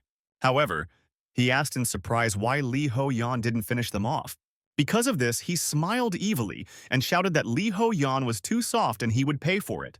All these fighters immediately attacked our heroes. The situation changed again. Now Li Ho Yan and his pet were fighting off the attackers. Li Ho Yan noticed that they had somehow become stronger. However, he did not see any healing skills. Suddenly, Li Ho Yan realized something. This is not a cure. The commander raised them using their own life force. The commander laughed evilly and declared that Li Ho Yan understood everything correctly, and also added that in this state, all their characteristics are doubled. Li Ho Yan looked into his eyes and said that this cannot be done. After all, if he exhausts their life force, they will simply die. Li Ho Yan also stated that the commander was simply a worthless person who treated his comrades like expendable material, after which the commander stated that Li Ho Yan should not look at him. After all, his life is the most important thing. The commander also added that our hero also has blood on his hands if he ended up in this place and went so far. Li Ho Yan fought off one of the attacks and declared that this is true, so he is not a saint or a hero. Clutching your blade tighter, Li Ho Yan took a few steps forward and declared that if there was a way to save even one person, he would choose that path, because that's what a worthy person should do. Li Ho Yan looked at the attackers and thought that this was why he didn't want to kill them all. However, if he didn't deal with them here, his comrade would be in danger. Li Ho Yan decided that for now he had to remain cool and do what he had to do. The commander suddenly noticed that the atmosphere had changed, and something was clearly wrong here. The whole point is that Li Ho Yan activated his skill, this absolute sense. Knowing all the attacks in advance, like a Sharingan user, Li Ho Yan rushed to attack and simultaneously destroyed 3 of them. after which, in a split second, he approached the commander and inflicted a mortal wound on him. Falling to his knees, the commander smiled and said that he was very unlucky. For the third time, such a monster as Lee Ho-yeon was not even on an official mission. He thought that all his comrades were just pawns to him. However, looking at our hero, he thought that perhaps he was wrong. After which he died. Lee Ho-yeon received a message that a portion of the enemy's abilities was being absorbed, as well as a notification that the mission was completed since most of the participants had died. The players found themselves in the lobby and found out that they had all returned alive, after which they breathed a sigh of relief. After all, they were really nervous on this mission. Lee Ho-yeon looked at them with a smile and thought that they all survived again. After that, Lee Ho-yeon approached the assassin. Lee Ho-yeon adjusted his hair, looked away slightly, and apologized for the misunderstanding. "Have I already turned away and said that she didn't do it for the team?" Lee Ho-yeon smiled and asked her to be honest, after which she immediately took out a gun and asked, "Does he really want to die?" Lee Ho-yeon smiled and walked away from her. Along the way, he tried to understand why she chose the path of a villain since she doesn't seem to be evil by nature. Did something happen to this girl in the past? After a few more minutes, the tower announced that the mission had been completed successfully and that the players would soon find themselves on the 8th floor. They immediately stopped. They tried to understand why everything was moving so quickly. Lee Ho-yeon thought that everything was just beginning. After all, if his assumptions were correct, then an unprecedented test awaited them on the next floor. However, there are also some positives. After this floor, his stats went up a bit when he absorbed some of his opponent's abilities. And indeed, a battle with superior characteristics has the most unexpected outcome. Lee Ho-yeon clenched his fist. He understood very well what he was currently lacking, and decided to become stronger as quickly as possible in order to master true mastery. A few seconds later, the players found themselves on the 8th floor, in the qualification update room. There were others here as well, which made Lee Ho-yeon try to figure out what awaited them on this mission. Lee Ho-yeon looked at some of the players and thought that they looked pretty strong, after which a screen appeared from above. There was someone there who looked like the rabbit from the previous floors. However, it was obvious that it was not him, because the silhouette was a little different. The new rabbit smiled and said that they were probably already familiar with his brother, after which Stone, the middle floor manager, added, "He was all screwed up," and for some reason an aura of mystery emanated from him. The rabbit fidgeted on his chair and said that he didn't like being ignored, so everyone should be more attentive. The rabbit began to explain that the players had entered the qualification update room where the gladiators were gathering, and only those who successfully updated their qualifications would be able to proceed to the next floor. The swordsman asked if they would die otherwise, and Lee Ho-yeon replied that that would most likely be the case. The rabbit slowly stood up and said that the first phase was beginning. All players received a notification that they must form a group of 4 people to hunt mammoths. There are 8 mammoths in total. The time is limited to 2 hours, and for failure they will die. And the crayfish immediately began to gather in heaps and think that this monster is probably very strong. Lee Ho-yeon calculated that there were only 36 people here, which meant that there would be 9 groups in total, but the number of monsters was only 8, which meant that one of the groups would not pass. One of the players also noticed that the number of players and monsters does not match, meaning that at least 4 people will die in this test. The rabbit said that perhaps this was really too cruel for the first phase, so he would make 4 and add 1 more condition. An additional condition also appeared before all players. They saw that killing another player inside the portal would be considered equivalent to hunting a mammoth.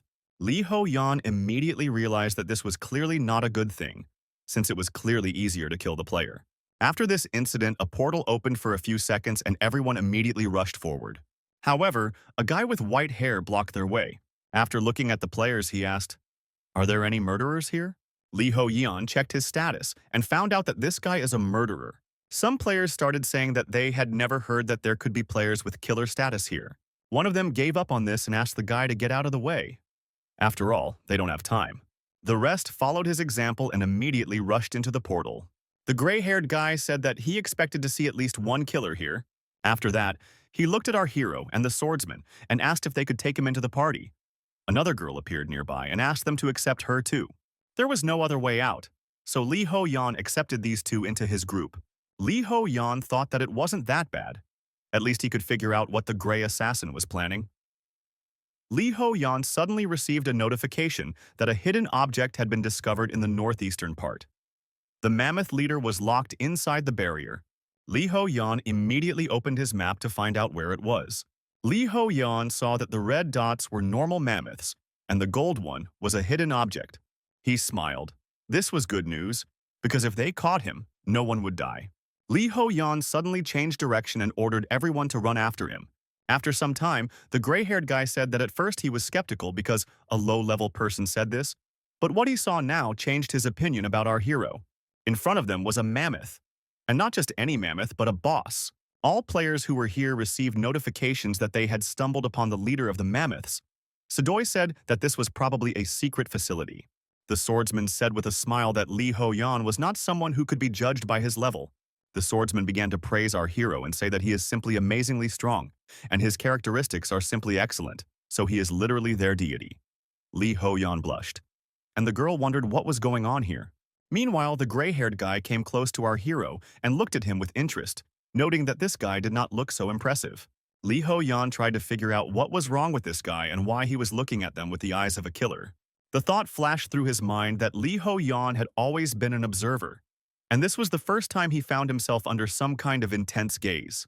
Sadoy looked at our hero's face for an indecently long time. The swordsman couldn't stand it and said that they needed to try to remove the barrier. However, he immediately noticed that normal attacks didn't leave even a scratch on him. Li Ho Yan opened his guide and said that it will most likely open itself after some time. In the manual, it was written that the barrier would open itself when at least 5 mammoths were killed. Li Ho Yan opened the minimap and saw that 4 mammoths had already been killed, so everything would change soon. Suddenly, all of our hero's senses became heightened to the limit. He looked back and saw that the gray-haired man had killed their companion. Li Ho Yan looked at him angrily and asked what the hell he did. Gray-haired, with a smile on his face, said that this was just insurance in case the barrier did not open. The swordsman began to ask, was he really killing people just for insurance and besides, it was a member of their team? Meanwhile, Li Ho Yan was nervous and thought that it was his mistake because he assumed that the killer was capable of behaving unpredictably. However, this was too much. Li Ho Yan realized that he had been too excited about discovering the hidden mammoth and had lost his guard in the moment. And Sadoy adjusted his hair and said that if that's how it turned out, then he could just kill everyone and take the reward for himself. After that, they all entered the battle. Li Ho Yan ordered the swordsman to retreat quickly because this guy is so damn strong. But it was too late. The killer activated his skill and hit the target right on target. Li Ho Yan couldn't contain himself. Once again, his friend had just died in front of him. And this is no different from his past life. He again cannot help anyone. The gray-haired man took a few steps forward and asked if Li Ho Yan was scared, after which he added that it would be too boring. Li Ho Yan wanted to answer something, but suddenly, with a loud roar, the barrier collapsed. The mammoth immediately rushed to attack the 2 victims. Li Ho Yan grabbed his friend's body and started running away. He left the boy near the tree with the hope that he could still survive.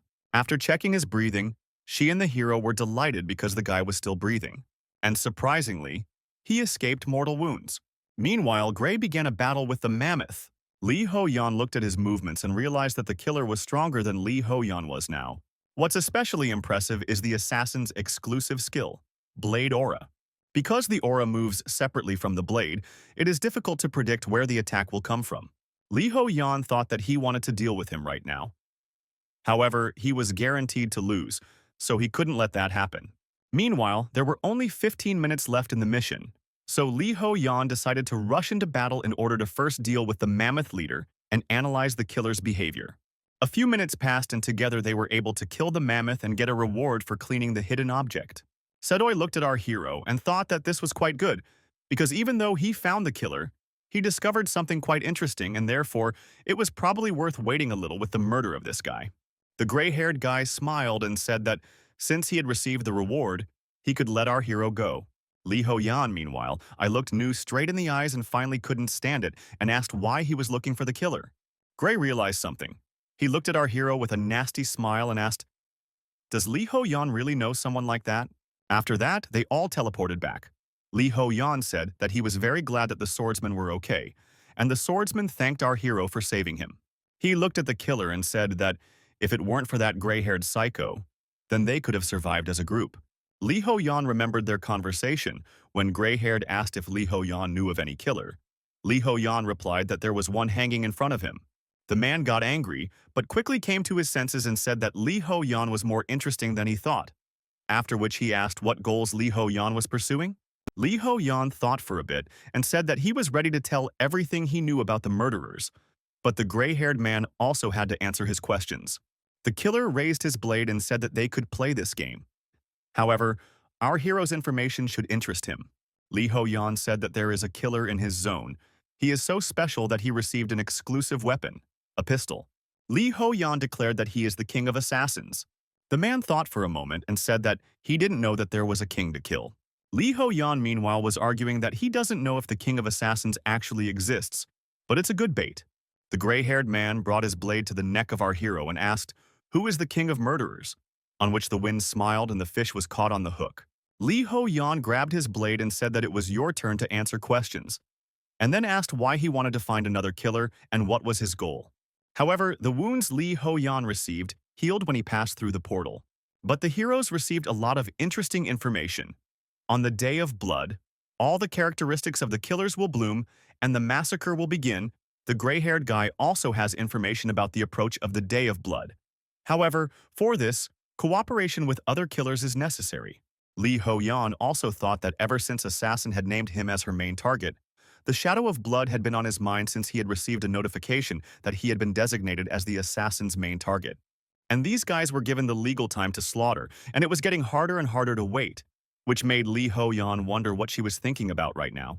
Li Ho Yan looked at Sedov and thought that now that he knew his goal, he couldn't let him continue and had to deal with him on this floor no matter what it took, even if he had to go to any lengths. Suddenly, a rabbit appeared on the screen. He was clearly angry and asked who was the guy who found the hidden mammoth. Li Ho Yan remained silent, and the rabbit said that in that case, nothing could be done, and from now on, they would accept volunteers to kill players on a first-come, first-served basis. Everyone who heard this immediately froze in place. The rabbit grabbed his head and sadly said that too many players survived because someone killed the hidden mammoth. He angrily stated that at least 4 players should have died. But in the end, only 1 died. All the players looked up and wondered what this had to do with killing players. Was there really a minimum number of deaths set for each mission? People started to worry and ask, is it possible that if at least 4 people don't die, the second mission won't start? The rabbit stated that this was true and also added that he could kill 4 randomly, but that would be too boring.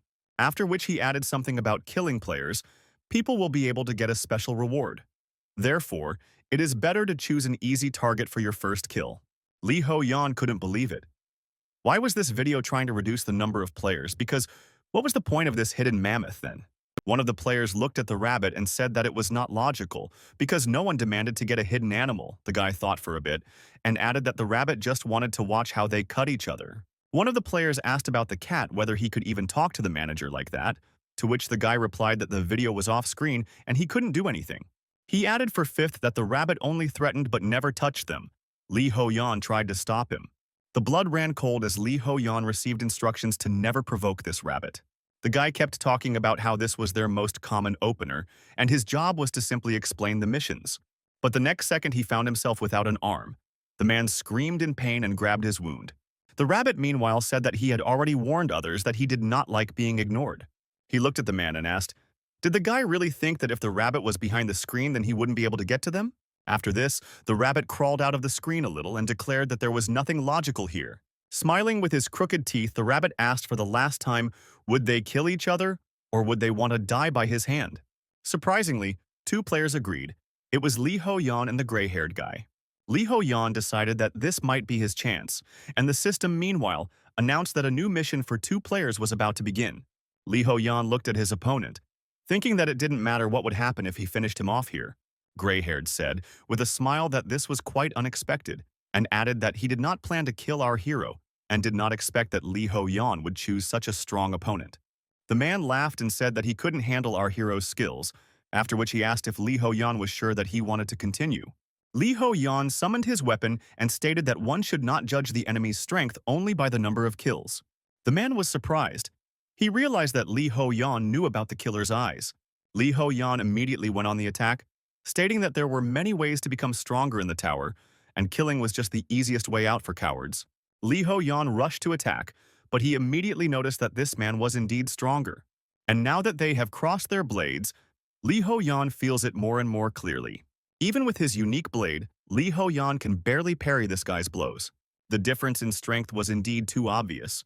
Gray-haired approached our guy and noted that somehow his words did not match his skills and he was already losing. The man twirled the weapon in his hands and said that he expected a lot from our hero and wanted Li Ho Yan to entertain him a little more. Li Ho Yan said that he saw that this was not enough and added with a smile that fortunately he was not alone here. After which, a kangaroo appeared out of nowhere and immediately struck the gray-haired man in the stomach, throwing him back several tens of meters. The killer managed to get to the farmer normally. However, the kangaroo was already rushing to attack. The man dodged, and with an irritated face tried to understand what kind of nonsense this was. Li Ho Yan also joined in the attack and asked if he was having fun fighting now. The man ran back a few meters, wiped the blood from his cheek, and asked how honest it was to summon a familiar. Li Ho Yan looked at him with a smile and asked if he was afraid that he wouldn't be able to handle two, to which the killer replied that the number didn't matter. He poured all his strength into his blade and declared that he would simply cut everyone here. Li Ho Yan immediately ordered to dodge this attack. They successfully dodged. And Li Ho Yan thought about the fact that even during the mammoth hunt, they were this guy's only weakness. His blade aura is incredibly powerful but requires a lot of energy. Now, in a rage after being hit by a kangaroo, this guy doesn't watch his energy at all and fights at full power. But the problem was still that it was quite difficult to predict his attacks. However, with his sense activated, Li Ho Yan was able to dodge them. And if they hold out a little longer until his energy runs out, then they will have every chance of winning, because at the last moment Li Ho Yan can use the skill he saved. However, the situation was not going well, so the kangaroo sacrificed his body to save his owner, after which his body slowly evaporated and only one glove remained. Li Ho Yan tried to understand what just happened. After all, the killer had run out of energy. Gray took a few steps forward and asked if our hero was the one who said that there are many ways to become stronger without killing. After that, he adjusted his hair and said that Li Ho Yan did a good job. However, in the end, Li Ho Yan ended up losing because he relied only on his pet and was now on his knees. Li Ho Yan grabbed the glove and declared that it was not just a pet. The killer laughed and asked, "Is Li Ho Yan just saying some cliched phrase like calling him a friend or something like that?" After finishing laughing, the killer said that the more people are attached to something, the weaker they become. Li Ho Young stood up and declared that he didn't care that it was a cliche, because the people around him were the most important thing. Li Ho Yan looked him straight in the eyes and declared that his bloody path would only lead to loneliness. The gray-haired man swung his blade and declared that this was just nonsense from a loser. He charged forward and stated that before his death, Li Ho Young was desperately clinging to his paltry humanity. Li Ho Yan had a hard time fending off all of his attacks. Having received several wounds, Li Ho Yan stated that if it were a kangaroo, he would have been dead long ago. And most importantly, thanks to the kangaroo, we managed to deplete this guy's energy reserves. As the assassin charged again, Li Ho Yan used his trump card skill. Gray-haired, he realized everything too late. The next second, there was practically nothing left of him. Li Ho Yan fell to his knees and received a notification from the system that he was now a level 2 intermediate swordsman and could use release. Li Ho Yan checked his energy and saw that one such attack took away almost all of his energy, and its effectiveness was too low for that. But the destructive power is simply impressive. But putting all of this aside, Li Ho Yan thought with a smile that he had managed to defeat the killer after all. The kangaroo appeared above the hero and apologized to him, and also thanked him. Suddenly, Li Ho Yan received a notification that the summoned creature that died could be summoned again in 24 hours. Li Ho Yan was delighted. However, a rabbit immediately appeared, causing Li Ho Yan to look at it with caution.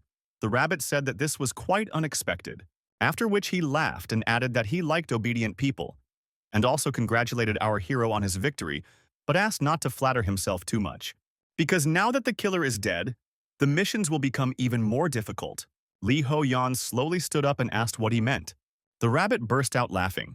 He said that the killer was not only one of the tower's strongest elites, but also part of its difficulty scale. And now that one of the killers is dead, the missions in the tower will become even tougher. Li Ho Yan suddenly realized that this meant that the more killers they stopped, the harder it would be for them to rise up. However, he also realized that if they did not stop, a bloody catastrophe would occur. Li Ho Yan clutched his weapon and tried to figure out what to do. Meanwhile, the rabbit opened the bandages and said that since Li Ho Yan had reformed, he would be sent on a second mission along with his special reward. A second later, Li Ho Yan found himself in a strange place. Li Ho Yan tried to figure out what kind of place this was and wondered what kind of special reward he would receive. Suddenly, in the center of this room, he saw an old gray-haired man who was sleeping peacefully. A system appeared that said that Li Ho Yan had to achieve a certain level of success in training until the sand in the hourglass ran out, and if he failed, he would die. Li Ho Yan wondered what a certain level meant and thought that the mission details were too vague. However, I breathed a sigh of relief because at least here I didn't have to train with others. He remembered the rabbit's words about wanting to throw the random skill box. But since Li Ho Yan had obtained the Demon Kill achievement, he would give a special reward. Li Ho Yan slowly walked up to the old man and asked him who he was. The old man woke up, yawned loudly and stretched.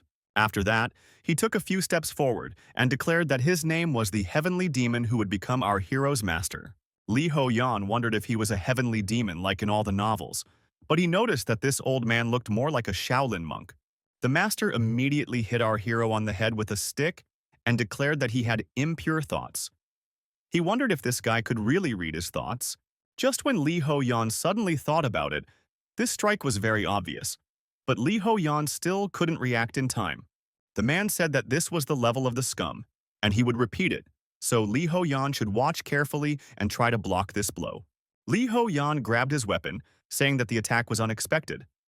However, he won't screw up a second time, that's for sure.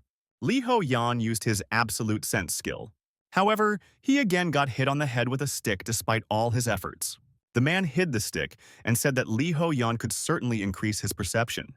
However, this would not happen unless his body could keep up. Li Ho Yan tried to understand what he was talking about because his agility stat had already reached its limit. The man read his thoughts and said that it was not just a matter of agility or slowness. After this, he ordered our hero to stand up and attack. Li Ho Yan immediately threw away the bald man's thought about seeing an old man in front of him, because even in the Sage status window there is no information about this heavenly demon, and it is simply an unreadable monster. Li Ho Yan prepared to use his skill called. He took a deep breath and rushed forward using this skill. However, the old man simply swung an ordinary stick and cut this skill into two parts. Above the heroes was in full time, he wondered. Are they already all that he achieved is trash? The old man seemed to read his mind and said that Li Ho Yan was just useless trash. He stated that it was all just childish, and it didn't matter how Li Ho Yan swung the blade with his magic technique. The man stated that in order to pass on his martial art, he must first remove this logical technique from our hero's body. Li Ho Yan tried to stop him and asked if the old man was really going to take away his new skills. He tried to explain to the old man that they were the foundation of the system. However, the old man said that he simply didn't care. Li Ho Yan disagreed with this because without his skills, he clearly wouldn't have lived to this point. And this time, he received a task that said that if Li Ho Yan did not reach a certain level, he would die. Time continues to run out, and this old man wants Li Ho Yan to throw away all his skills and start from scratch. The old man noticed our hero's confusion and said that the less they suck, the more he becomes fixated on his contents, thinking that this is all he has. After this, the old man exhaled heavily and said that he was not going to force our hero. So he must decide for himself whether to live like a frog in a well forever or to accept his teaching and ascend. After that, he turned away and said that many are ready to give up their knowledge in life, but Li Ho Yan is missing the opportunity to be filled. Li Ho Yan thought that this was indeed the case, and he had long felt that his entire struggle was based only on skills and characteristics that had their limits. Li Ho Yan firmly decided what he would do, then thrust the blade into the floor and knelt down, asking the master to teach him. Surprisingly, after the skills were removed, Li Ho Yan miraculously regained all of his previous levels. After that, he looked back and saw that his doppelganger had died and Li Ho Yan had become even stronger. 3 whole days had passed, but Li Ho Yan couldn't say exactly how much time had passed. But even before the half of time passed, Li Ho Yan decided that he would improve his characteristics in the literal sense and not under the guidance of the system. When Li Ho Yan was able to throw off the double that was binding him, the man said that Li Ho Yan had finally surpassed his previous self. Li Ho Yan bowed and said that it was all thanks to the master's training. However, the old man immediately added that Li Ho Yan was still at the trash level. After that, he stroked his beard and thought that this guy had more potential than one might expect. and he may possess qualities that surpass any qualities of the sect's disciples. The old man sat down and said that from now on, they would officially establish a master and disciple relationship. So Li Ho Yan should show due respect and bow. Li Ho Yan immediately knelt down and asked, "Weren't they master and disciple before?" The old man replied that only someone who taught himself to walk cannot be called a master. Li Ho Yan was surprised and asked what the man meant. The old man smiled and said that from now on he would teach our hero how to wield the blade that he had perfected based on the unique technique of the heavenly demon, the greatest fencing of all time. He looked up and said that this technique was called the shadowless ghost blade. This old man was not so simple. When you proclaimed him the greatest genius in the history of martial arts, by the age of 29, he united all branches of the Chanma cult and then ascended to the throne of the heavenly Chanma. People then spoke of him as the greatest Chanma of all eras, and thus he dedicated his entire life to the art of the blade and achieved unity, after which he ascended to be in this tower. Li Ho Yan thought that time had been too harsh on this old man. However, the old man ignored these thoughts and said that only after finding himself in this tower did he realize that his path was not yet complete. Li Ho Yan looked at him in surprise and asked, "Is the teacher also locked in this tower?" The man replied that this was nonsense, and he had made a contract with the tower, so he plays a certain role here and is not chained to it. Therefore, he can return to his world at any moment. Li Ho Yan thought that if his words were to be believed, then everyone here was like an NPC. Well, at least it seemed like this old man wasn't a player. The old man adjusted his beard and said that because of the tower contract, he could not reveal all the details. However, Li Ho Yan should know that he possessed sword art of unprecedented power, a sword that pursued the soul without a shadow. Li Ho Yan bowed and said that he would do his best. The old man approached him and asked with difficulty what kind of reaction this was, because he had just told him about the sword that pursues the soul without a shadow. The old man spoke evilly, "And then we are closed," that if Li Ho Yan was a disciple of another cult, then he would jump like a bull with joy, but there is not a drop of emotion on his face. Li Ho Yan thought that this is because he is hearing about this technique for the first time. Li Ho Yan warmed up and said that he had no time for tears because every second counted to master such an incredible technique. The old man's gaze immediately changed. The heavenly demon declared that from now on, Li Ho Yan must train hard and be prepared for anything. Even though Li Ho Yan had removed the blade skill from his status, it wasn't that hard to restore it to its previous level. He just followed the same path. But now he is acquiring a new technique, calm and effective, soft but powerful, and it is incredibly difficult. The old man approached our hero and said that this technique, which he, the greatest genius of all time, had been honing his entire life, was not so easy to master. He was a strange man of the era and said that it had to be complicated. Li Ho Yan looked down. He was all wet with sweat and said that he was not sure if he was doing it right, because after he started learning this technique, it seemed to him that his blade skills had worsened. The man got down from his stick and said that in that case they could think of something. When he approached his disciple, the heavenly demon asked if Li Ho Yan would like to fight one-on-one. Li Ho Yan thought that he had barely defeated his double, and now he had to fight with his teacher, and especially in a state where he was weaker than he was before. However, Li Ho Yan decided that the sand in the hourglass was running out, and there was no time to hesitate. Li Ho Yan immediately rushed to attack, but the teacher easily dodged. Li Ho Yan used his instincts to keep up with the teacher, but it was all to no avail. Li Ho Yan could not land literally a single blow. After a few minutes, Li Ho Yan was wondering what kind of movement this was, because the teacher became like a ghost. When Li Ho Yan saw the teacher swing his stick, he immediately decided to block the blow and then launch his own attack. However, even though Li Ho Yan managed to defend himself, he still received a blow to the head. He tried to understand what just happened because he had definitely foreseen this blow but still missed it. The man turned the stick on his finger and asked, "Does Li Ho Yan really think that his pathetic sense can predict the actions of his blade?" The old man came closer and hit our hero with a stick, and on the head several more times. He said that with false attacks, or changing the point of strikes at the last moment, he can easily deceive our hero's instincts. Li Ho Yan covered himself from these blows and thought that something was simply impossible, because there was very little time left, and everything was only becoming more and more confusing. Li Ho Yan looked at the hourglass and wondered if he should even continue learning this complex technique. The teacher sensed what his student was thinking and ordered him to throw away patience. He stated that Li Ho Yan should throw away everything he had relied on before and feel the texture. After these words, the world around changed. The old man continued to talk about how everything, whether tangible or intangible, has its own texture. He took a few steps forward and said that if Li Ho Yan could feel her, he would be able to cut through anything after that. Being at a great distance, he swung his stick and destroyed the tree he had just created. Looking at this, Li Ho Yan couldn't hide his admiration. His thoughts began to change. He thought of a blade that pursues the soul without a shadow, a blade capable of cutting even the immaterial. Suddenly, Li Ho Yan realized something. He opened his eyes wide. The old man, meanwhile, rushed into the attack and said that Li Ho Yan should feel it. Li Ho Yan was already like a different person. He swung his blade and moved forward.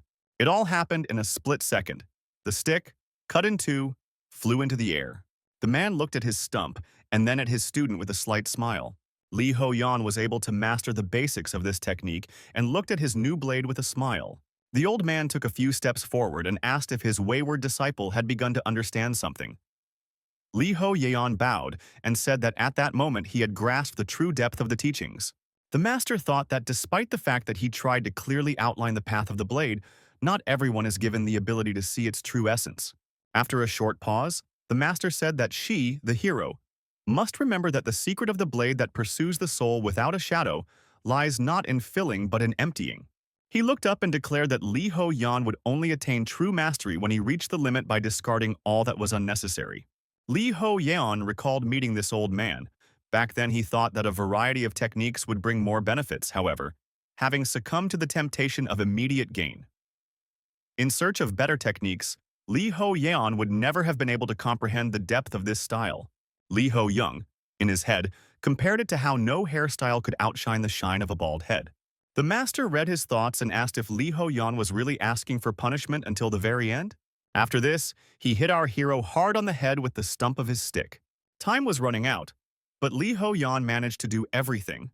He bowed to his master for the last time and thanked him for his instruction, adding that his words would remain in his heart forever and that he would definitely reach the top of the tower. But when Li Ho Yan looked up the next time, he didn't see any old man. It was me in front of him. It was just a suit. Li Ho Yan wondered if the old man had disappeared and left behind a parting gift. The old man called our hero a blockhead and said that he had never disappeared, after which he added that it was not proper for a disciple of the heavenly Chama to walk around like a beggar. Li Ho Yan almost cried from such a gift from the master, and the heavenly demon himself at that time was thinking that on the way to the top, they would meet again and this could not be avoided. The last grain of sand ended up at the bottom of the sand glass, and at that very second, Li Ho Yan teleported to another place. Li Ho Yan looked back and wondered where he was. Shouldn't he have returned to the gladiator waiting room? Suddenly, Li Ho Yan noticed that he was not alone in this room. There was a rabbit sitting in front of him. The rabbit poured some wine into his glass and said that he had a proposal for our hero. The man handed over a glass of wine and said that after Li Ho Young killed the murderer, one seat became available and Li Ho Young could take it. Li Ho Yan stood up to his full height and asked, "Can he refuse this offer?" The rabbit covered his eyes and said that formally he had no right to force our hero to do this. But who knows what will happen if you anger the rabbit, because he really doesn't like it when his words are ignored. Li Ho Yan looked at this and thought about how the rabbit had just said that he had no right to force, but was threatening as if nothing had happened. Li Ho Yan looked at Rabbit and thought that if he agreed, then everything he had created so far would turn to dust, and he would have to break through by force. However, with our hero's current situation, he can do nothing to counter his opponent. Li Ho Yan stood in front of Rabbit and tried to figure out what he should do. Suddenly, he received a message from management. It was written there that after completing the gladiator mission, Li Ho Yan would return to the beginning of the 8th floor mission and begin the trainer mission. Li Ho Young wondered, will he go back in time? He tried to understand how this related to the current situation. However, he immediately realized that if he returned, then Sadoy would be alive. Li Ho Yan smiled. This moment changed everything. Unexpectedly, Li Ho Yan, with full confidence, walked up to the video and took the glass of wine that was offered to him. The rabbit was surprised, but Li Ho Yan didn't even look at him and drank it all down. Li Ho Yan immediately received the killer eyes in the same status. He wiped it into his mouth and said that he agreed. The rabbit smiled and added that this was a different matter. The aura around our hero changed. He immediately received bonuses to all characteristics, and a new aura was imposed on his blade mastery skill. Li Ho Yan tried to understand where he got his blade mastery again, because his teacher had removed it. When Li Ho Yan thought about this, The system immediately began to notify our hero about errors, because the art of wielding a blade is not in the skills, and it is impossible to impose a blade aura. Therefore, in return, the system provides alternative weapons and skills. A second later, Li Ho Yan found himself in the gladiator arena. The swordsman immediately pounced on him to hug his friend. However, Li Ho Yan dodged. The swordsman looked at our hero with fear and asked where such speed came from, after which he asked, "Did Li Ho Yan really receive some kind of reward and become so strong?" Li Ho Yan smiled and replied that the others also achieved their goal. The swordsman said that Li Ho Yan even changed his clothes. Li Ho Yan smiled and asked how he looked now, to which he was immediately answered that a majestic aura emanated from him. Li Ho Yan thought that he was afraid to receive a combat outfit like the teacher, but instead, the master provided a very decent suit. It has a unique rank and also has an automatic recovery effect when damaged. Li Ho Yan was happy because now he does not have to spend money on new armor after each mission. After that, Li Ho Yan looked at the others and wondered, were these the only people who survived? The rabbit's voice appeared. The rabbit was happy and said that finally it became more spacious here. Snapping his fingers, he announced that the last mission would be more severe than all the previous ones, and he was really interested in how many people survived there. When he snapped his fingers, monsters immediately appeared in the arena. Everyone also received a notification that this is a mission called Iron Lion. If successful, the gladiator status will be updated, and if failed, there will be death. And the crayfish immediately thought that the arena is actually a gladiator's cemetery, so it is obvious where the scene of the last mission will take place. And from each of these lions, you can feel the strength that they felt from that mammoth, which only the four of them were able to defeat. The blonde closed his eyes and thought that they would probably bury him here. Strange people appeared in the stands out of nowhere. The blonde meanwhile decided that he would not give up just like that and was already preparing to attack. Suddenly, someone killed the lion with one shot. The second lion, who was standing nearby, looked at this picture with puzzlement, and he was clearly no longer so hostile. The spectators in the stands and the rabbit himself were completely bewildered, and in the middle of the crowd of players stood Li Ho Yan with a firearm. Right after that, Li Ho Yan shouted that it was quite funny and started shooting at the lions. When all the lions were killed, the system notified that the gladiator's status had been successfully updated, and after the cleanup, all players returned to the lobby. Suddenly, the system started to malfunction. A notification has appeared that players cannot return to the lobby. Time went back. Because of this error, the others also received a notification about what was happening. Return to the beginning of the mission on the 8th floor. Suddenly, Li Ho Yan went to the resumption stage of the qualification. Li Ho Yan looked around and saw that this was the waiting room where the trainers were watching. This meant that he had really returned. Li Ho Yan immediately opened the system to check his status, but found that as expected, the killer status and characteristics had disappeared. But due to the system errors, two skills remained, Sniper and Killer's Eye, and all this happened because after returning back in time, the gray-haired man again took his rightful place as a killer. Li Ho Yan checked his inventory and found that he still had access to a machine gun. And to Li Ho Yan's great surprise, he discovered that he had now obtained the telepathy skill that had only manifested now, several hours after killing the commander of the 7th mission. Li Ho Yan immediately used this skill to convey information to the swordsman about what would happen on the 8th mission. To finish with this, Li Ho Yan summoned his kangaroo. This guy was there, and Li Ho Yan couldn't help but hug him tightly. As a friend, an unknown person approached them. He said that this video was just cute and asked how this baby still survived. Li Ho Yan asked the man to move away, after which he looked angrily at the rabbit. And he asked, did Li Ho Yan really want to become the prey of his two-headed dog? Seeing such a huge pet, Li Ho Yan wondered how this guy was able to get it. However, he didn't have time to answer because a rabbit appeared in front of them, greeted everyone and announced that he was the interim manager. The rabbit was saying that he couldn't stand being ignored, so everyone should listen carefully. Meanwhile, Li Ho Yan was looking at the guy who had tamed the huge dog and thinking that this freak dared to consider his kangaroo food. Meanwhile, the rabbit continued to talk about the fact that a new mission was appearing. The trainers must win the pet duel to renew qualification, and in case of failure, they will receive the second-level mission. The rabbit also added that if they fail this mission, they will still remain in the game, so they cannot give up. Li Ho Yan thought that there are only 4 participants and therefore the rules are relatively loyal. Meanwhile, the rabbit announced that the mission was beginning. Li Ho Yan got his opponent, that same guy with the huge dog. Li Ho Yan smiled as his kangaroo transformed into a huge muscular monster.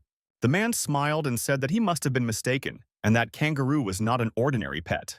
After that, he added that it was even for the best and pointed his finger, ordering his dog to attack the kangaroo.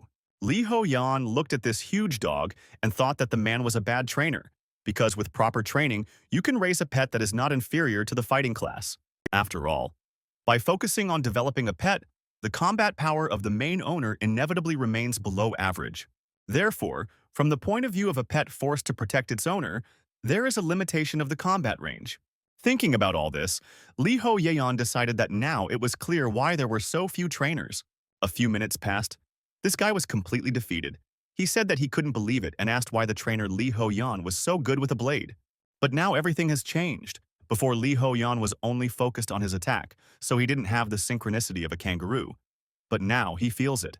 The kangaroo strikes and the master's blade create the perfect combat path. Li Ho Yan was determined that this mission would become a new opportunity for him. And in tandem with his kangaroo, Li Ho Young has increased his fighting skills to an incredible level. The resumption of the qualification was successfully completed. Li Ho Yan was supposed to return to the lobby. When he got there, he saw long familiar friends in front of him. When suddenly the swordsman noticed something, he slowly approached our hero and asked what the killer and his status meant.